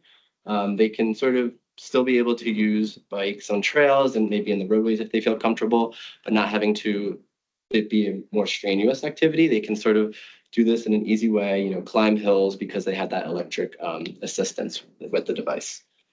Easy parking access is a big plus as well, not having to, loop around trying to find parking. And lastly, just a better travel experience. You're more connected with nature, typically with these devices. While there's many advantages, there's plenty of disadvantages for e-mobility, one of them being infrastructure gaps. So there's a huge lack of dedicated facilities for these devices. That makes it a little bit harder because you have to compete with road space with vehicles. So that can create some conflict points and, can be generally unsafe for some riders. Battery life is another disadvantage. You have to charge these devices, so you can only go to a certain extent without having to recharge. High-speed capability is a really big concern, just for potentially other users of on the trails or in roadways, pedestrians. And then I'm sure many of us have heard of, tampering with these devices to exceed the factory limit of the speed limit, which is a big concern for safety. Cost of device is potentially a disadvantage, although as they become more popular, we're seeing that the cost of these devices are lowering and becoming more accessible to people. Storage availability can be a concern, specifically if you live in a smaller apartment. You don't necessarily have the garage space to store these devices. Window devices can also be a disadvantage. Again, if you're going on transit, carrying your big e-bike can be hard, especially if you're going up the steps on a regional rail train. And lastly, theft concerns. Right, they're way too big. Exactly, they don't fit. Yeah. Okay, next we're going to do a little bit of details about our new project, Montco 1.5. So one of the really big advantages of this time around is our access to really great bike data within Montgomery County. So right here, you're looking at a heat map of bike activity within Montgomery County. So we were able to work with Strava Metro, and they developed a dashboard and then also some maps for us using some internal biking data. And for those who are unaware, Strava is like a workout app where you can log on and personally log any of your workout trips. And then we can sort that data by walk trips, bike trips, and running trips. So right here is just biking data. And it really can show you that the higher blue activity is where we're seeing the greatest on-road bicycle use. Right here is the Pennypack Trail. So obviously you're seeing a lot of high activity there. But then, leading up to the trail on Valley Road, you're still seeing there's a lot of on-road activity from cyclists.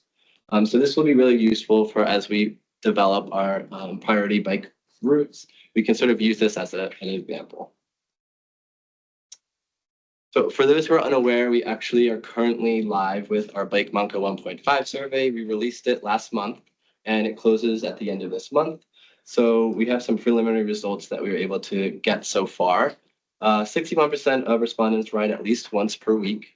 48% typically travel over 10 miles on a given trip. 57 respondents utilize biking to travel for social or recreational purposes. 29% own or has someone in the household that owns a micromobility device. 76% would prefer to ride a traditional bike over an e-mobility device. So there's still that preference for the traditional biking. 36% said that they that owning a micromobility device would reduce the number of car trips they would otherwise take. 74% said they would bicycle more if a dedicated facility was on their route. And then lastly, 42% were not aware of the closest on-road bicycle facility in proximity to their home. The third line, 57%. Yeah. Utilized by travel, social, recreational. Travel meaning, commuting, or, do you think lumped into that 57% are people that just do it to get out for exercise? Yeah, so we actually separated a separate category for exercise, Okay. and that was the highest percentage, but you could select multiple because you could use your bike for exercise and also for getting to a social. You're cherry picking the ones that are related to the e-biking aspect. Yeah, potentially, right, yeah. I thought these were all categories, sorry. Yeah, no. Do you know if the 76% for traditional bike is because of the lack of exercise that an e-bike provides? Yeah, that could definitely be an explanation. I think too, looking at the demographics of our data, it's kind of an older, I think a younger population haven't been answering the survey, and I think that could kind of explain the gap in people that use e-mobility devices. You're seeing a large portion of younger people use it, and on the same end, you're seeing a large portion of older people as well. So I think that could potentially be an explanation too. Okay, next, this is an LTS map of Montgomery County. LTS stands for level of traffic stress, and that's basically a classification system that we use to be able to understand the comfort that cyclists have biking on road, basically on the road. So the system works, so there's 4 classification levels, LTS 1 through 4. LTS 1 is your lowest stress streets. So think these are streets that there's not many lanes, low traffic volumes, low speed limits. So that dark green color, you can see there's a large portion of streets that fall into that category. On the other hand, you have LTS 4, that is your highest stress traffic streets. So think high volumes of traffic, numerous lanes, potentially high speeds as well. So LTS 4 streets are likely for your more seasoned cyclists. They would potentially feel comfortable biking on them, while LTS 1 is for any type of cyclist, even beginner cyclists. They would probably feel the most comfortable biking on those streets. So this is another data point that we'll use to sort of develop our priority route. And we're really looking to connect LTS 1 and potentially LTS 2 and 3 routes to each other. So that way we're planning for all types of cyclists throughout the county, not just your most experienced or most seasoned. And lastly, the goals of Bike Montco 1.5. Our goal is to understand the role of e-mobility in Montgomery County, to keep residents aware of new modes of transportation in our communities, to develop a priority bike route that considers all levels, and then to advocate for more protected facilities across the county where warranted. That's it. Any questions? Yes, One of the things that you said is congestion avoidance. yes. But you showed, the vehicles, the e-bikes on the road, but also on sidewalks. Right. Are there communities that say only on roads? Some say only on sidewalks? Is that an issue? Yeah, so that's one of the issues where at the local level, they could dictate usage of where these devices are allowed. PennDOT does allow, I think it says it here. Yeah, so PennDOT does allow for e-bikes to be used on sidewalks technically, but again, at the local level, they can So, regulate against that. so is there anything like the app, like on your car now, that when we're driving, it gives you the speed limit? And you go from one speed limit to the other in your car. Right, and it automatic. sets your dashboard. Now, do bike people have something like that so they could tell where they can drive and where they can't drive when they go across? They won't know when they're going across the municipal boundary and the rules are different. Right, right. I don't know that it necessarily calls it out. I know like on Google Maps, it'll try to put you on bike routes or like roads that have at least a Sharrow, some sort of dedicated facility. But I don't think it directly calls out like you're allowed to. Regulations. Right. Okay.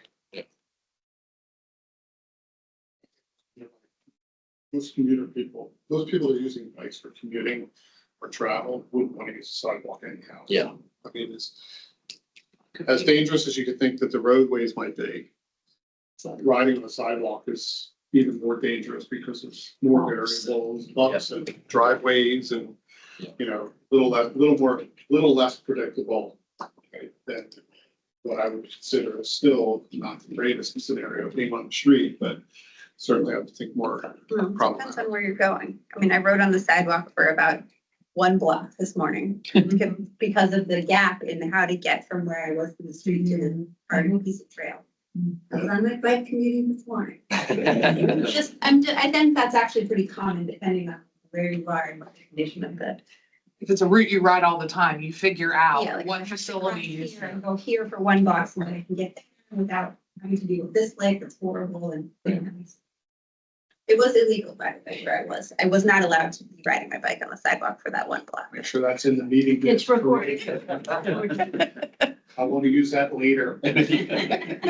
Note to self. Move to the left.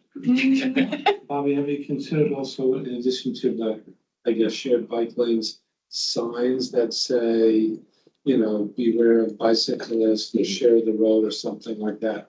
When a lane can't be dedicated for bikes. I know my son bikes to work every day and there's a section of road that he's on at Crest Silver Hill.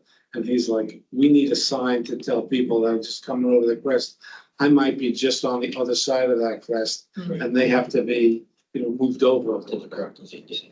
Yeah, I feel like signage is a really important part that probably gets missed a lot, but I think that's something we would probably want to cover in the report, you know, trying to advocate for more signage.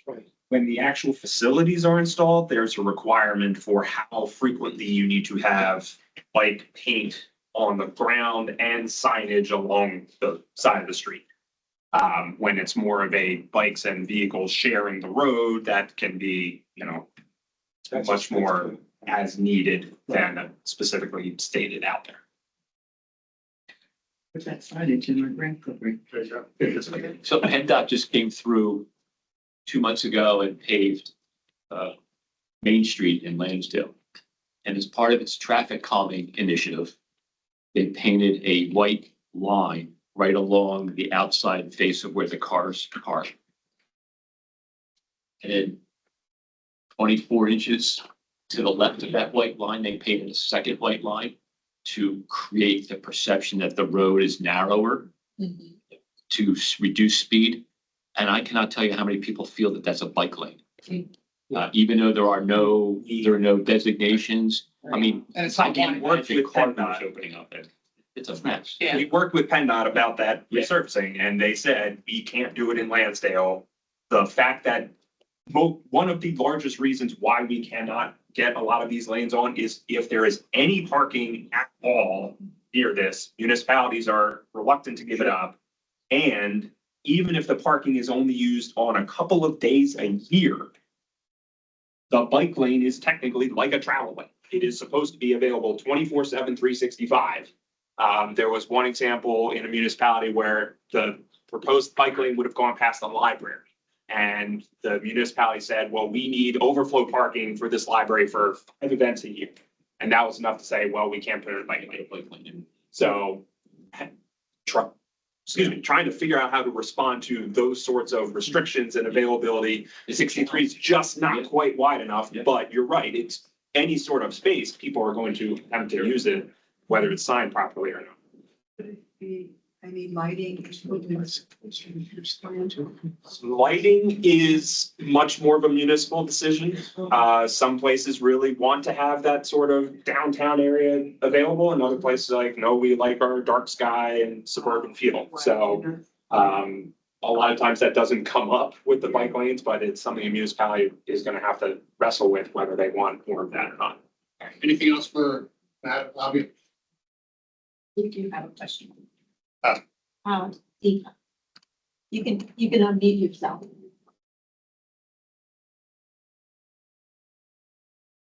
We can't hear you. There you Hello? go. Hi, is this open for public, the questions? Public comment. Yeah, so my comment is, we live in Lansdale, Sumney Town area. Do you have plans for inclusive kids to drive scooters? Because inclusive, we don't have 2 separate lanes. I know you're already discussing about 1 lane being in the low traffic area.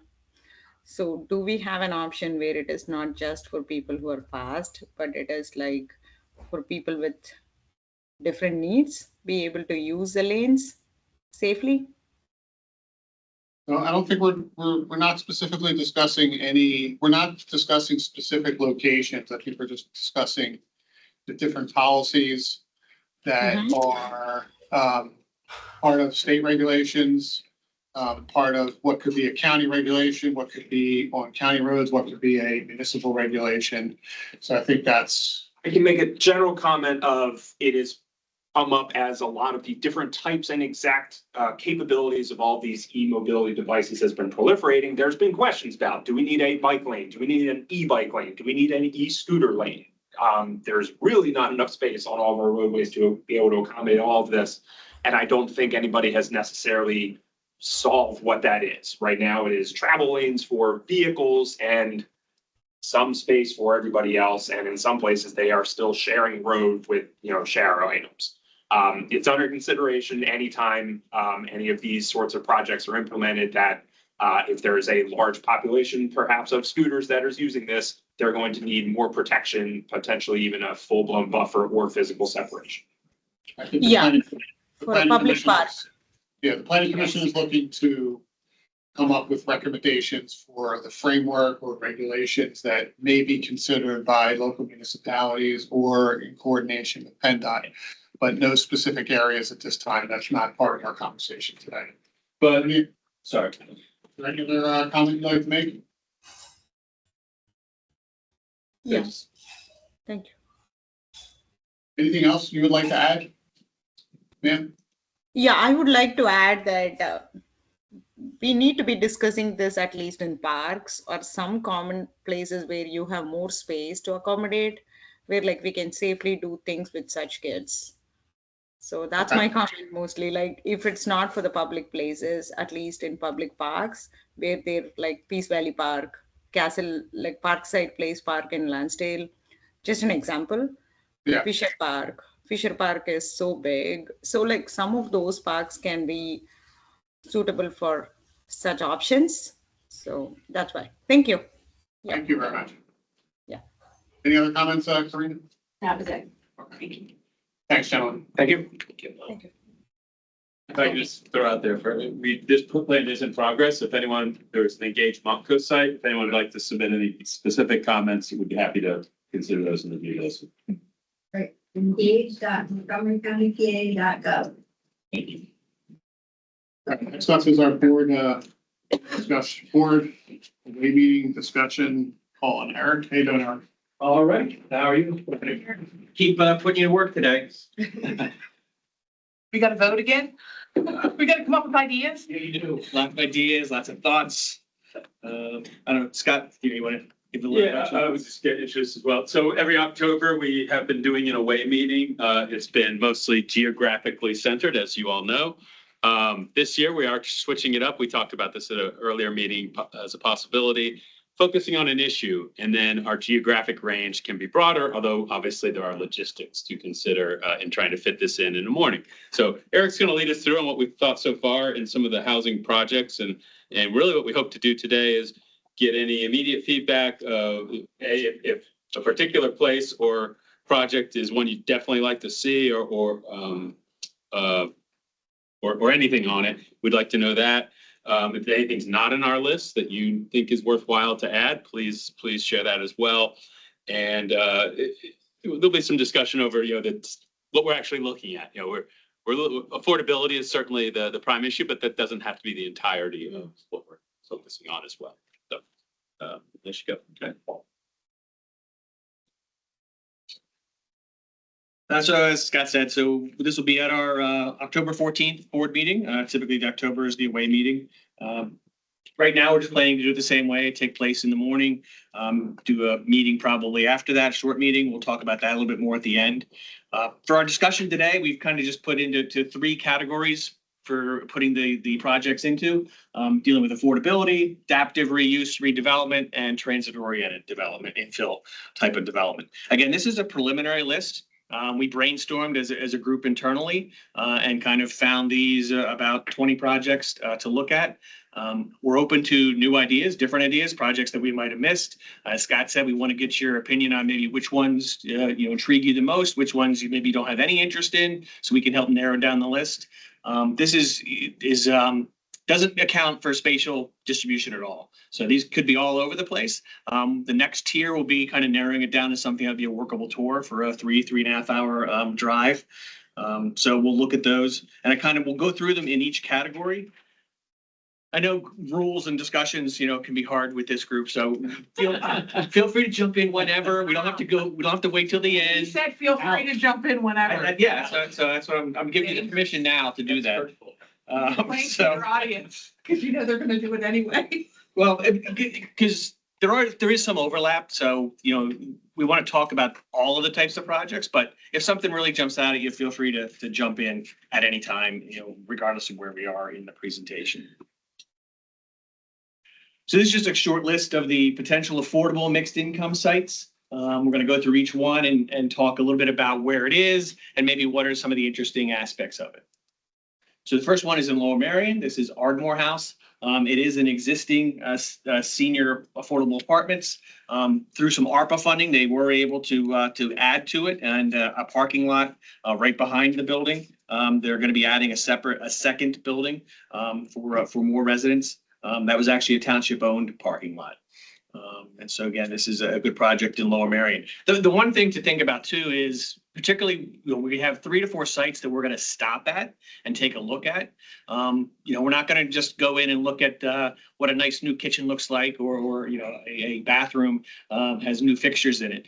So think about the story that we want to hear about these sites, not just the physical aspect of the buildings and the construction, which could be interesting to see in some of them. But I think the story that we're going to want to hear from the developer, from the municipality, and again, that'll be in our second tier of selecting the sites, is we'll have to go and reach out to these owners and these municipalities and try and make sure that we can curate a story for us to hear why we stop at that particular site. So think about that too as you're kind of picking maybe what sites you'd want to hear and see more of. The second one, this is the Hanover. This is on Presidential Boulevard. This one's not yet built. It is under construction. So this would be another example. One of those would be more about going and hearing about the story and more about the project and how it evolved. It is going to have some mixed income with inclusionary units, and we think that might be one of the first in the area to have that type of project. One to be built by Hal Construction. This is being built by the Hal Group. I'm not sure who's building it. Does anybody else know? It's dealer H Hanover. Oh, yeah. Hanover Company. I pulled that right from their website. Yeah. They're Texas based, but they've had a few other projects here. What does that mean? What's their delivered?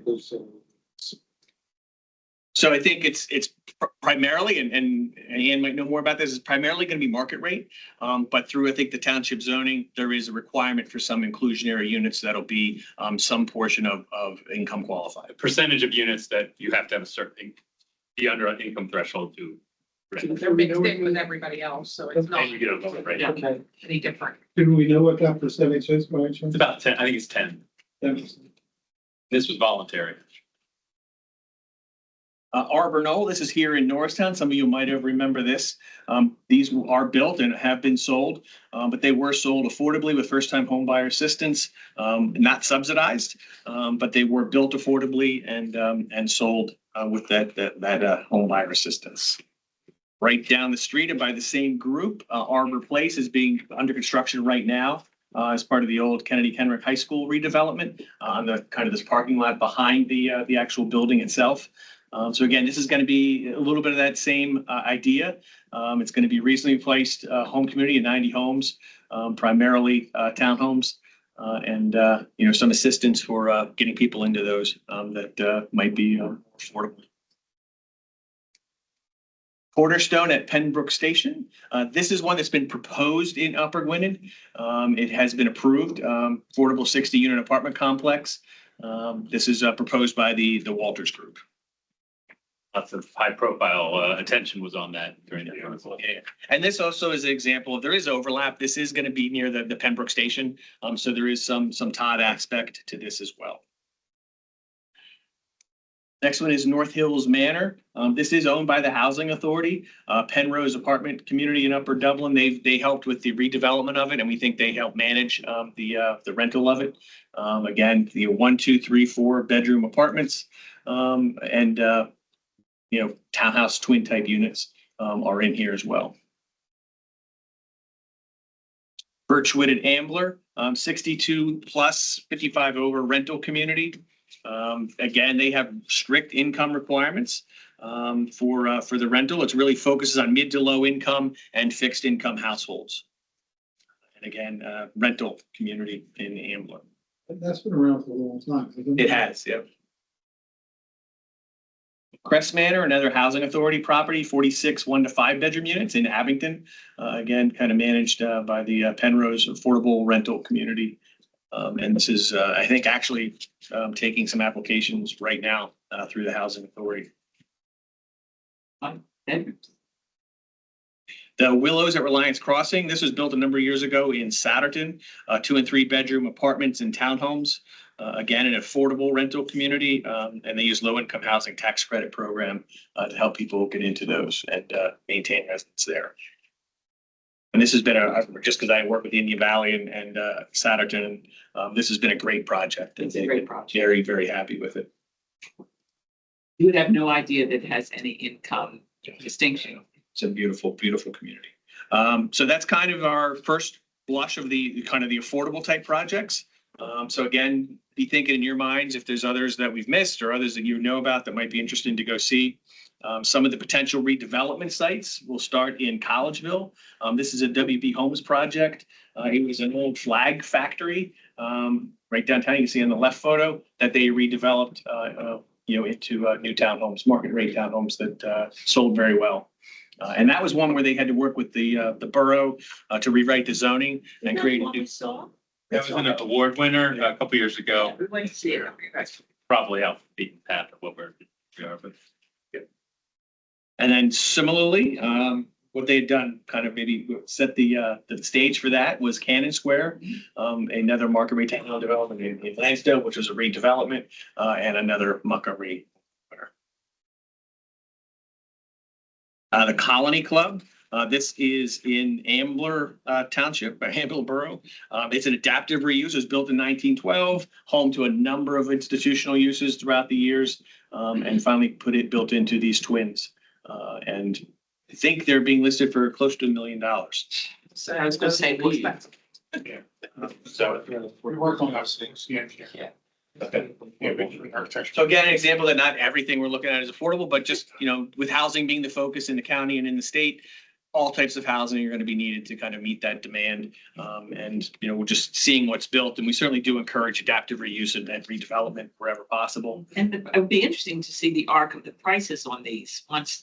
When they were built, there was a price, but then now that people are getting more into smaller living, and urban communities, the prices go up. And then in addition to that, in Souderton, again, Town Gate Commons, the old Souderton High School. A lot of townhomes were already built, about 74 townhomes that were completed in 2019. 66 new 3-bedroom townhomes we built as part of this. And then sort of the Main Street area with some mixes of retail and sort of live work units were built around the town green on that property. So that's another interesting one. Potential infill redevelopment sites. The apartments at Pembroke Station. We passed this on the last tour. It's right at Pembroke Station. There's a commercial development in the front. But again, a great example of sort of that infill Todd development in Upper Gwynedd. And it's an existing development, again, market rate, that's been very successful. Newbold Square Hall, existing multifamily retail mix in Jenkintown.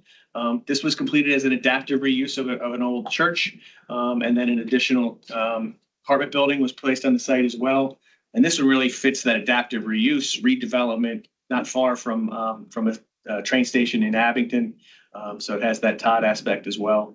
And we were just here a few weeks ago as the community planning section. We were at the Jenkintown Library doing a little bit of a retreat, and we walked by and around this site, and it's really been done very well. The station at Willow Grove. This was a multifamily sort of in downtown Willow Grove, Upper Moreland Township, completed as a Todd redevelopment. Again, you can see in the picture in the upper right is what was there, and the redevelopment, added a lot more units and updated and revived the site a little bit. And then the crossings at Ambler Station. This is an existing Todd redevelopment in Ambler, right near the train station. 114 1- and 2-bedroom market rate apartments. And there is a second phase of this that will be happening soon as well as a big BET development that's been proposed and is working through the borough's approval process right in front of this as well, closer to the Butler Pike. And then, as we all know, for over the years, there's been a lot of multifamily that's gone into Conshohocken. A couple examples here, Matson Mill, Madison West Elm, and the Birch. Would be some of the newer ones, both closer to the river and then one along sort of their Main Street area. It might be, we all drive by Conshohocken and sure spent time there. But now that so much has come in and it's there, it's interesting just to see and take it all in. And I'd love to hear from the borough and officials or manager about, what's good, what's bad with it, because they did pull back after allowing all this, and now it's residential is not permitted outside of a possible separate project. I think it would be interesting. So that's our kind of brainstormed short list. Maybe just before we get into the rest of the kind of questions that we have, comments, suggestions, ideas, anything we missed under any of the category types that you're aware of or fond of, or you think is a good example of housing? My concern about just doing drive-bys of some of these is you really don't get a good sense of what they are. And I would tend to think to try to pick out a few that we can actually stop at instead of a couple that we could stop at and a bunch that we can drive past. Yeah, that's our typical format is we try to do 3 to 4 stops depending on the timing, get out, hear the story, ask some questions, find out about what made sense. Walking around and understanding how it connects to the neighborhood and community as opposed to just driving by some stuff. See, that's hard to get a sense of. So, yeah, and typically we would maybe take a few detours on the way from site to site and do some drive-bys. So we can cut that out a little bit. And if we happen to drive by something, we can certainly point it out, but if focus on the sites. And to try to, my opinion would be to keep most of the time designated towards actually going to some of these and exploring what they've done and how they've connected to the community and how people are using them. And then if there's something along the way between the points that we're stopping at for that period of time, then we could drive by and take a look at those things. But I wouldn't necessarily want to see us going too far out of the way and taking time away from being hands-on to somebody. And again, the trick there is going to be finding sites that are fairly close proximity to limit the driving in general, because regardless of whether they're drive-bys or not, if there's 20-minute drive in between, we have to account for that. Nobody's betting the field. You know, it's just different approaches to what the wheel looks like. So. Can you get a map together when it's convenient and then provide it to us and maybe we can have some suggestions? Of like, hey, why don't you drop this one out because it's outside the group? Happy to do that. I think what I was thinking was if we can figure out the sites that we're most interested in, if we can narrow it down to maybe like 10, then we can kind of start looking at the distribution and the drive times and what the route might be, as well as contacting those projects and making sure that they'd be available and interested in, having a discussion with us. Just seeing the list so far, I mean, there were definitely a number of projects, obviously, in Conshohocken, and there might be some interest there. Seemed like a lot were kind of centralized around the Ambler, Fort Washington kind of area. A project that came to mind, and maybe it would lend itself better to the drive-by options, for me would be, wouldn't it be interesting to see some of these sites where redevelopment's proposed, but it's not yet done? There's nothing to really get out and see, but you can see the context of the area. I know Hankin Group has a proposed TOD development near the Fort Washington regional rail station. I think you had a couple other proposed. So maybe those ones would lend themselves to a drive-by to see the current context, and on the bus, we could hear a little bit maybe about the plans that they put forward while we're going to the other sites. So that was just kind of what struck me area wise, where some of these are kind of, clustering a bit at this point. Also, projects that we would like to see replicated. I mean, especially how they look and what they achieve. So. For the purposes of this visit, Eric, I have less interest in $1 million condos than I do other types of housing that you've talked about. I think Crest Manor would be interesting to see. That was for the county, an affordable housing project. It's a lot of tax credits were involved, I believe, in that through Penrose and the Housing Authority. Needed a lot of work. I've been through it because whatever. For the county grant, for the county, the Montgomery wards. So I think that would be something interesting to see along the lines of also just understanding, what went into an affordability project and how much money went into it and how much money was leveraged from grant or tax credit project to make that work. And that one more so than North Hills?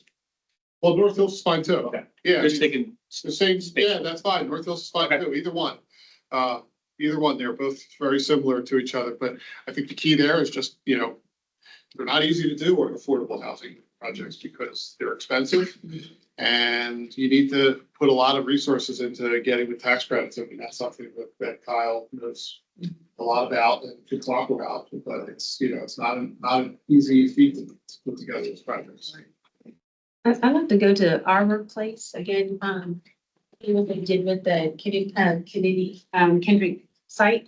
And then Sarah Peck is very well known here for doing affordability and that mixed use and first home buyers. So I think that story would be great. I know she already did the Arbor Knolls has been there before, but I see it going up all the time down the street in New York. So I'd like to hear her story of how that, and I think that's something working with her that we could say, why doesn't this go to other municipalities? Why does she, when we can replicate that as Dulcie was saying.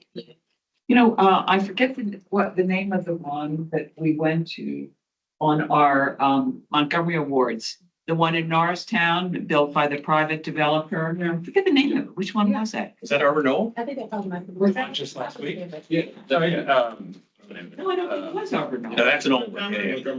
Montgomery Park. Montgomery Park, is that? The former hospital site. Yeah. That one was, the talking to the developer was really interesting. I mean, he clearly and he's going to build another unit, another piece of it.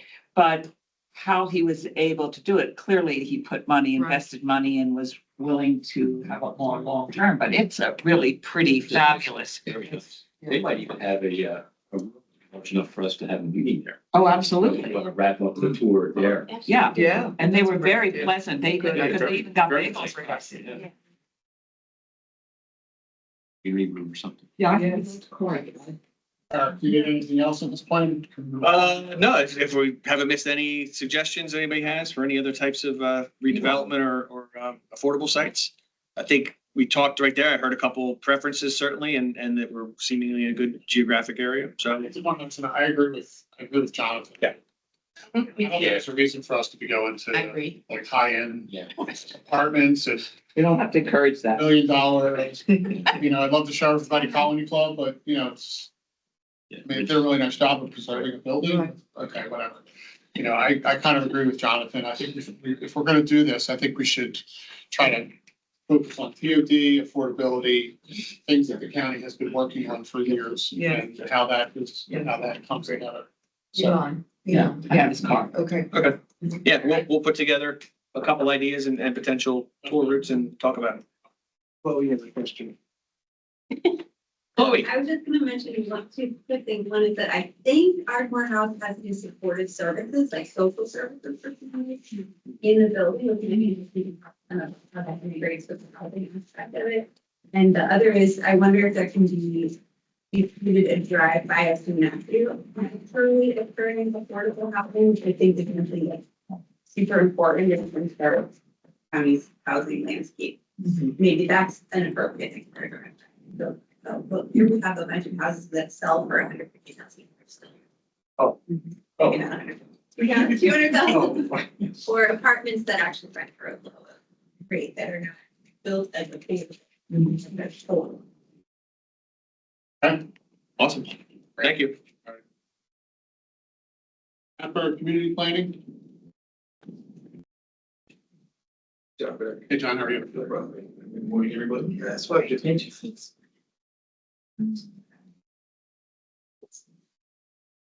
While John's setting up, actually, if you don't mind, I just want to take a moment. I was going to introduce at during the director's report, we have a couple of guests with us, actually, from Springport High School and Penn State. And they're actually going to present some work they've done to staff after, I think at noon, in another room, on housing construction index or affordability index. So anyway, they wanted to see us in action and see what we do at the Planning Commission. So I want to welcome them and acknowledge them. Hi.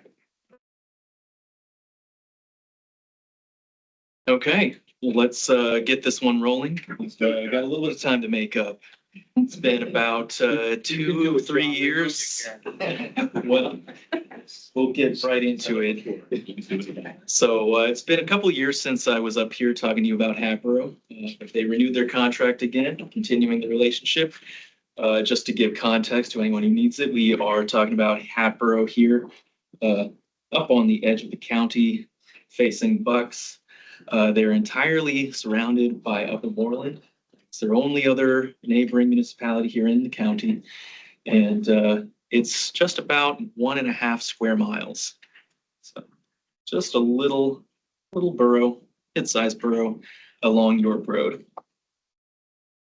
The population is now back over 8,000. We've had a kind of a plateau here for the last several decades, like a lot of municipalities in our more developed areas. Median age is on the younger side, reflected also with the under 18 population being about 1/5 of the borough, over 65 being a little on the lower side, they're around 14%. The owner-renter split in the borough, somewhat, reflecting our general borough character, is about 58-42, 58% owner to renter. And that is something that they, consider as they look at all their changing land uses and changing zoning. Average household size is on the smaller side, but that's becoming more typical here at 2.6. Single person households are almost 1/4 of the households in the borough, and 10% of households, just about 9% are seniors living alone. So not huge, fairly common here, all things considered. So past work under the previous contract, which ran from 2023 through 2025, they started up or made a lot of progress on their zoning rewrite. We also helped them out with the design section on a Pennypack Elementary School master plan. The borough acquired the former Pennypack Elementary School. It's now their community center and a park. Master plan was focused on that park facility, dealing with the floodway, flood zone issues, finding balance of play areas and more naturalized areas. Around the same time, related to that, our design section teamed up with the health department to give them, I believe was our first of this traffic garden project on that site. And there have also been some significant development reviews in the past few years. So implementing their 2020 comprehensive plan, they got started in the first year or two after adoption on a comprehensive rewrite of their zoning. This was diverted rather early on, took a little detour for a while, focusing on their Main Street zoning, and led to the development of a town center mixed use ordinance, which is focused on that Main Street development, mixed use redevelopment in an area that we would consider to be transit oriented. Since the adoption, there have been two developments that have come along and developed under those regulations. So Milliner Lofts and the station at Hatboro. Not to be confused with Hatboro Station. So overall, the new draft zoning ordinance reduces the number of districts and overlays.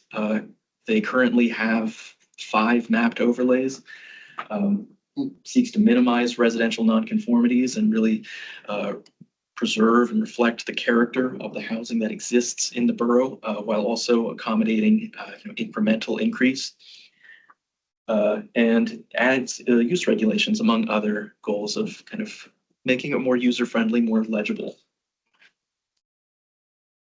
Throughout this process, there's been a lot of need for exploration, testing, and illustration to help explain these ideas to a zoning subcommittee and now their planning commission, which is reviewing their draft zoning ordinance, including illustrations of how impervious coverage is calculated. There was quite a lot of contention about impervious coverage, as you might expect in a more developed borough. Impervious coverage is kind of a new thing, really got stormwater on the mind. Also, things relating to fencing, screening, the property features, including driveway sightlines, and that mix of residential uses proposed for these zoning districts. So how this is implementing their comprehensive plan. Their current zoning map has kind of taken some guidance here from their future land use plan in the comprehensive plan to shape it. This is not a radical transformation for the most part. You can kind of see the same sort of general shapes and color distributions here as we look at current zoning map, the future land use plan, which, as you can see, calls out that radius around the train station, and then on what is proposed. But I'd like to highlight one area where there is a little bit more of a change in the vision for the land use up here along Jacksonville Road, the north end of the borough. So because there was more change proposed here, looking at an area that's currently a strange mix of industrial properties, commercial, service, residential, office and retail, but with a heavy industrial presence, and some recent adaptive reuse, converting industrial to denser residential. We thought it was really important to do some testing of these proposed standards to assess how they fit the vision and what they made possible, while also seeking to dial in those limits so as to not steer things away from that vision of having that walkable mixed use that is almost like a secondary Main Street. That's the kind of future goal there. They don't want to compete with York Road, but since they're on the other side of the tracks, bring some more services, retail to the people who live on the other side of the borough. I picked out 4 sites, properties that were different sizes, covering the range of industrial properties that we would expect to eventually change if they are not continuing in industrial use, and evaluating them. So this is something that I undertook with Kevin and with Jeff. So they each took a site or 2. I took on a site of my own, and this is site number 2, which Kevin helped to develop a few different scenarios to evaluate different potential uses from a fully residential development scheme, looking at townhomes. We dialed things back based on some of those setbacks. A fully commercial and a fully or a more mixed use development up here. So the new contract is very similar to the previous contract with 2.5 planner days per month, 12 night meetings per year. The costs have increased, as I'm sure you've heard, across the community planning assistance contract program. So their municipal share each year averages $17,208 for a total contract cost split between municipality and the planning commission of $103,284. Looking ahead now at what they're dealing with, what they expect to take on, they've kind of restarted their Main Street program, bringing back Stephen Barth after a few years away from the borough. He's going to help them with Main Street revitalization. This is very new and kind of just beginning, but they are looking to start things off with a sign ordinance update. They're also, as so many others are, dealing with the data center question and looking to develop some ordinance to regulate that. And a count. Do they have sites for data centers? That's something I'll get to in 2 slides. So we've done some analysis. And last is currently they've got a little bit of like a community safety issue that they're dealing with, providing some traffic calming as the county works to replace the Moreland Street Bridge. It's over Pennypack Creek. So sign ordinance update has really only had 1 or 2 discussions. MCPC is helping to guide and inform these discussions. When they looked at sign ordinance regulations as part of the zoning rewrite, they realized that with the Main Street program starting up again and with the depth of this rabbit hole, they decided to make it its own separate initiative to follow the zoning rewrite. So what's pictured here are some before and after photos, renderings that Stephen Barth has provided so far, kind of illustrating just how the change in signage is envisioned to give a more traditional classic feel to York Road, and also gives some suggestion of what might be in store for the future of the program with facade improvements or other kind of main streetscaping, looking to beautify the downtown area. So looking then at the data center ordinance, this is another one that dealing with the depth of the rabbit hole, they have delegated to their solicitor, pulling it out of the zoning rewrite. But we, Austin, Mosby and I, have done some early analysis for them looking then at their industrial areas, seeing what potential there is, looking at the standards that we recommend, the standards they currently have for industrial uses, and just giving them some sense, to kind of bracket that potential. So what's illustrated here on the right are two different setback scenarios, looking at something that's more in line with their current industrial standards in their largest industrially zoned area that is currently zoned industrial and also proposed to remain an industrial zoning district. And this scenario over here with this little 9,000 square foot sliver at the very center of the zoning district is something more in line with our county guidance. So it's a dense borough. Data centers are certainly not going to be appearing here in their largest sizes. Do they have any pressure on this, or are they just doing it preventative?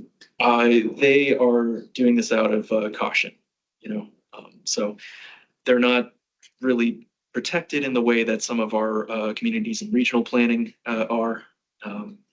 We really want everyone to, take whatever precautions and, treat this, kind of conservatively.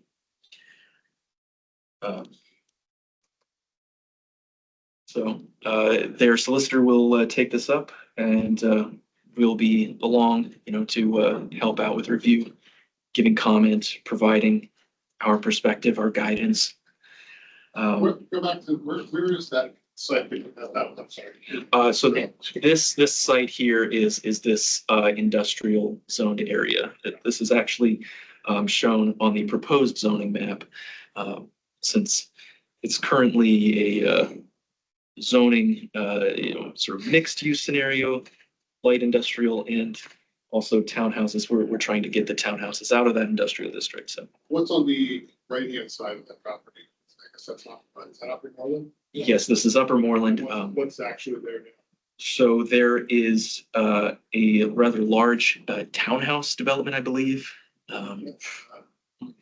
Yeah, so it's certainly what we consider a sensitive receptor, requiring larger setbacks. Yeah. Okay. And so if there are any questions about all this work, I'm happy to answer them now. Going forward, Austin Mosby will be taking over this community planning assistance contract. This is kind of a fulfillment of destiny, perhaps, as it was his involvement as a citizen of Hatboro in that comprehensive plan that I think ultimately inspired him to go to planning school and wind up here. So, yeah. Any questions for Jen? Thanks, John. A lot of stuff going on. Thank you. Big part. Right. Go for it, Scott. All right. Just 15 seconds. Actually, we have 5 minutes. That's a lot better compared to usual. Yeah, you probably fit it in. So staff news. We had our mid-year promotions take place in June, and there were 4 promotions in that wave. Steve Zabinski is now a principal farmland preservation planner, going from senior level before. Tim Kenichi is now a principal community planner, also coming from senior planner. Adam Shantz goes from planner 2 to a senior community planner. And Russell Lavolsi is now a transportation planner 2. They're starting as planner 1. So congratulations to all of them. All well deserved.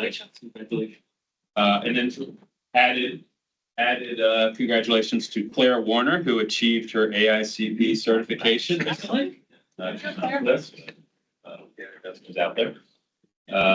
Also exciting. And then sadly, but exciting for her, we are going to say goodbye to Donna Karamenico, who is retiring as of August 3rd. Most of you may not know Donna that well, but she supports Veronica and the recycling program. Has been with the county for decades, previously in another department before she joined up in recycling. So, but we'll obviously miss her and wish her well as she gets recycled. Hopefully. Yes. Other news, Are we replacing her?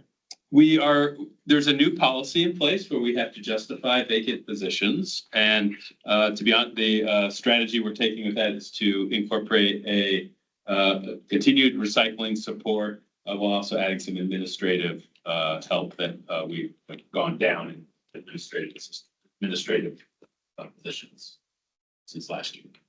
So yes, in a long way, but in a different. So we're recasting her position and that's what we're gonna advertise? If we get approved, do so, but that is the process. In other news, there's the Commissioner's Office has started a roughly monthly series of webinars, just kicked off in June. It really is an extension of the successful January meeting that was held for elected officials, and I think managers were invited to that as well, at the community college, which was a really good start this year to both collaboration and sharing visions. So this is intended to focus in on specific issues or items of relevance to them. And so it's invitation only for elected officials and municipal staff. This one coming up on July 29th will be focused on the housing blueprint, which was just released about a month ago. And I will be part of the presentation team along with the Office of Housing, Community Development and Commerce. And we'll be talking about items in the blueprint, but expanding on them in a little more detail and relating it to how our municipal partners are facing this issue. So I'm preparing for that and excited to be a part of that. Have invitations gone out for that? They probably are just about to get sent, but that's coming from the administration communications. What time is it? It is a evening, 6 o'clock to 7 o'clock. The 29th. I think Wednesday or Thursday. Quick note on data centers update, continue to have lots of activity. I think we're up to close to 20 municipalities with ordinances having been reviewed or in process of being reviewed through us. Many, if not most, are using our guide since it came out, which is great. Even, I won't say who, one in particular said they do not use our guide. However, they did look at other municipalities examples who did use the guide. So we found some verbatim sections. That was not land. Yeah. Right. But hey, however it gets to them, that's great. And in terms of land development activity, there are 4 hot zones, if you will, or official proposals out there. Most of them are in a conditional use process. One's in a special exception. They are Plymouth, who is in a special exception process right now with their zoning hearing board as reuse of the Cleveland Cliff site. Next door in Upper Marion is currently in their planning commission through several meetings with the O'Neill proposals. Limerick has conditional use processes going on around the Publicker site as well as near the outlet mall. And Upper Hanover just had a smaller proposal of 150,000 square feet. We're currently reviewing that. That is as a conditional use, but questionable of how it qualifies. And working through that. That's all I have on that. Tonight, Eric is going out to Talamanson to their Board of Supervisors meeting. On the agenda is consideration of a contract relationship with MCPC on community planning. So we anticipate a vote, but we'll see how it goes. And looking forward, if they do accept the proposal, to working with them. I think it would be a great place to have partnership. When was the last time Talamanson was? Don't know that they've I have no ever. recollection of them having contracts with me before. Is that, 1990. that's what they've created, correct? And Henry's out there now? And Henry was kind of pushing over the edge. He spoke very highly of his relationship with us. Henry was the former planning director at Shottown and now. And Norristown. Okay, so good luck to Eric. And good news, Lower Gwinnett adopted its comp plan that we prepared under contract for them. Other than that, it's ended. But they did adopt the comprehensive plan, as well as Cheltenham is scheduled to later this month. On Wednesday. On Wednesday, What- well, next Wednesday. Next Wednesday, they have an adoption hearing. Great. So excited to see those come to fruition. And we talked up front about the Montgomery Woods tour. Again, thanks for everyone who came out to that. I won't, if you stick around for lunch, I can tell you who might be making the cut, but we don't want to that till the event, which will be in November. And some grant awards have just come through. TCDI study on the Valley Forge Gateway Trail segment, how it crosses 202. This is a great trail initiative that's in the works.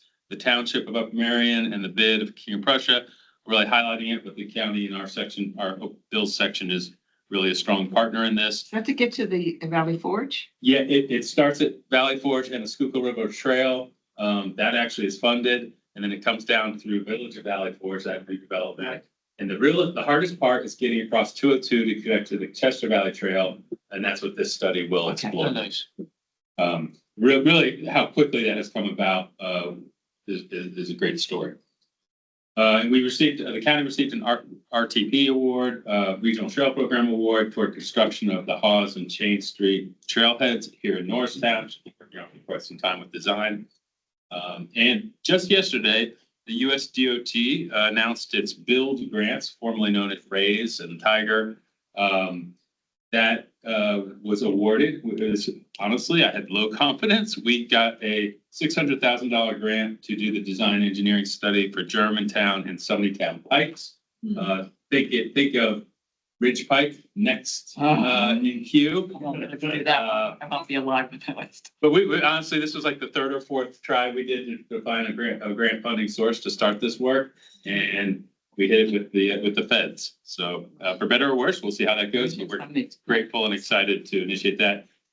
I will just say briefly, it was also on the release. A $25 million project was approved in Pottstown for the Colebrookdale Railroad Station Initiative, which includes a whole host of improvements. And really, if you're familiar with that railroad, right now it kind of is based in Boyertown, has a great plaza and setup there. They have host events. The idea is to create that same atmosphere in Pottstown and also be a launching point for utilization of that road rail. So it'll be kind of integrated into the park? Yes, it is right there at the park. There's also the Days Inn, which we're currently leasing out, is a part of that vision and transforming that into an interesting idea of both kind of boutique hotel, but also helping with those struggling with home assistance and Boutique hotel and. Well, there would be this is all It's a strange kind of. Right. Marrying of. It is, Okay. but it's interesting. Yeah. Scott, I'm not familiar with that area. Is there a rail service there or this is? That's the area where we're trying to get the SRPRA and the inner city rail, but the actual Colebrookdale is There's a little railroad that it's an goes. old timey type. Between like Boyertown. Entertainment. Have you ever taken kids on it? It's really- Dining. Oh, it's it's cool. Fall Yeah. foliage, Polar Express. Okay. that whole It's like a 10 mile per hour type And thing. in the woods. refurbished trains that are They very have dining cool. service. Okay. It's a great, a lot of people rent it out for. Yeah, for greater events. Yeah. It's not something you take to get somewhere. No, It's a no, fact, no, you no, know. Yeah, It's in, that's more the question. yeah, no. It's recreation. Train up in, It's train entertainment. It's like a train. Yes, it's very much like that. Yeah. But there actually is some freight usage on along those rails that Yeah. also impact and benefit, so. That's it. Oh, yeah. We're obviously in July. Is there any reason we need to have an August meeting? Is there any pressing? I'm suggesting that we can embrace the lack of a meeting and have a little more time and if some, a lot of people are out during that time anyway, come back strong in September and in our tour. So any objections to canceling our August meeting? We'll take a summer retreat. I make a motion. Yes, no objection. Do we have to vote on that or? I don't think so. We just post that. It's. Okay, so post it, the August meeting will be canceled. We could have scheduled meeting. You wanna wait till August? Yeah, I think we can postpone that. So next week's meeting will cancel and then we'll do the meeting again, August for September. Sounds good. Okay, anybody else have any other business? Nothing online. Motion to adjourn? I'm gonna leave a second. Second. All those in favor, say aye. Any opposed? Thanks, everyone. Have a great summer. Thank you. Yeah.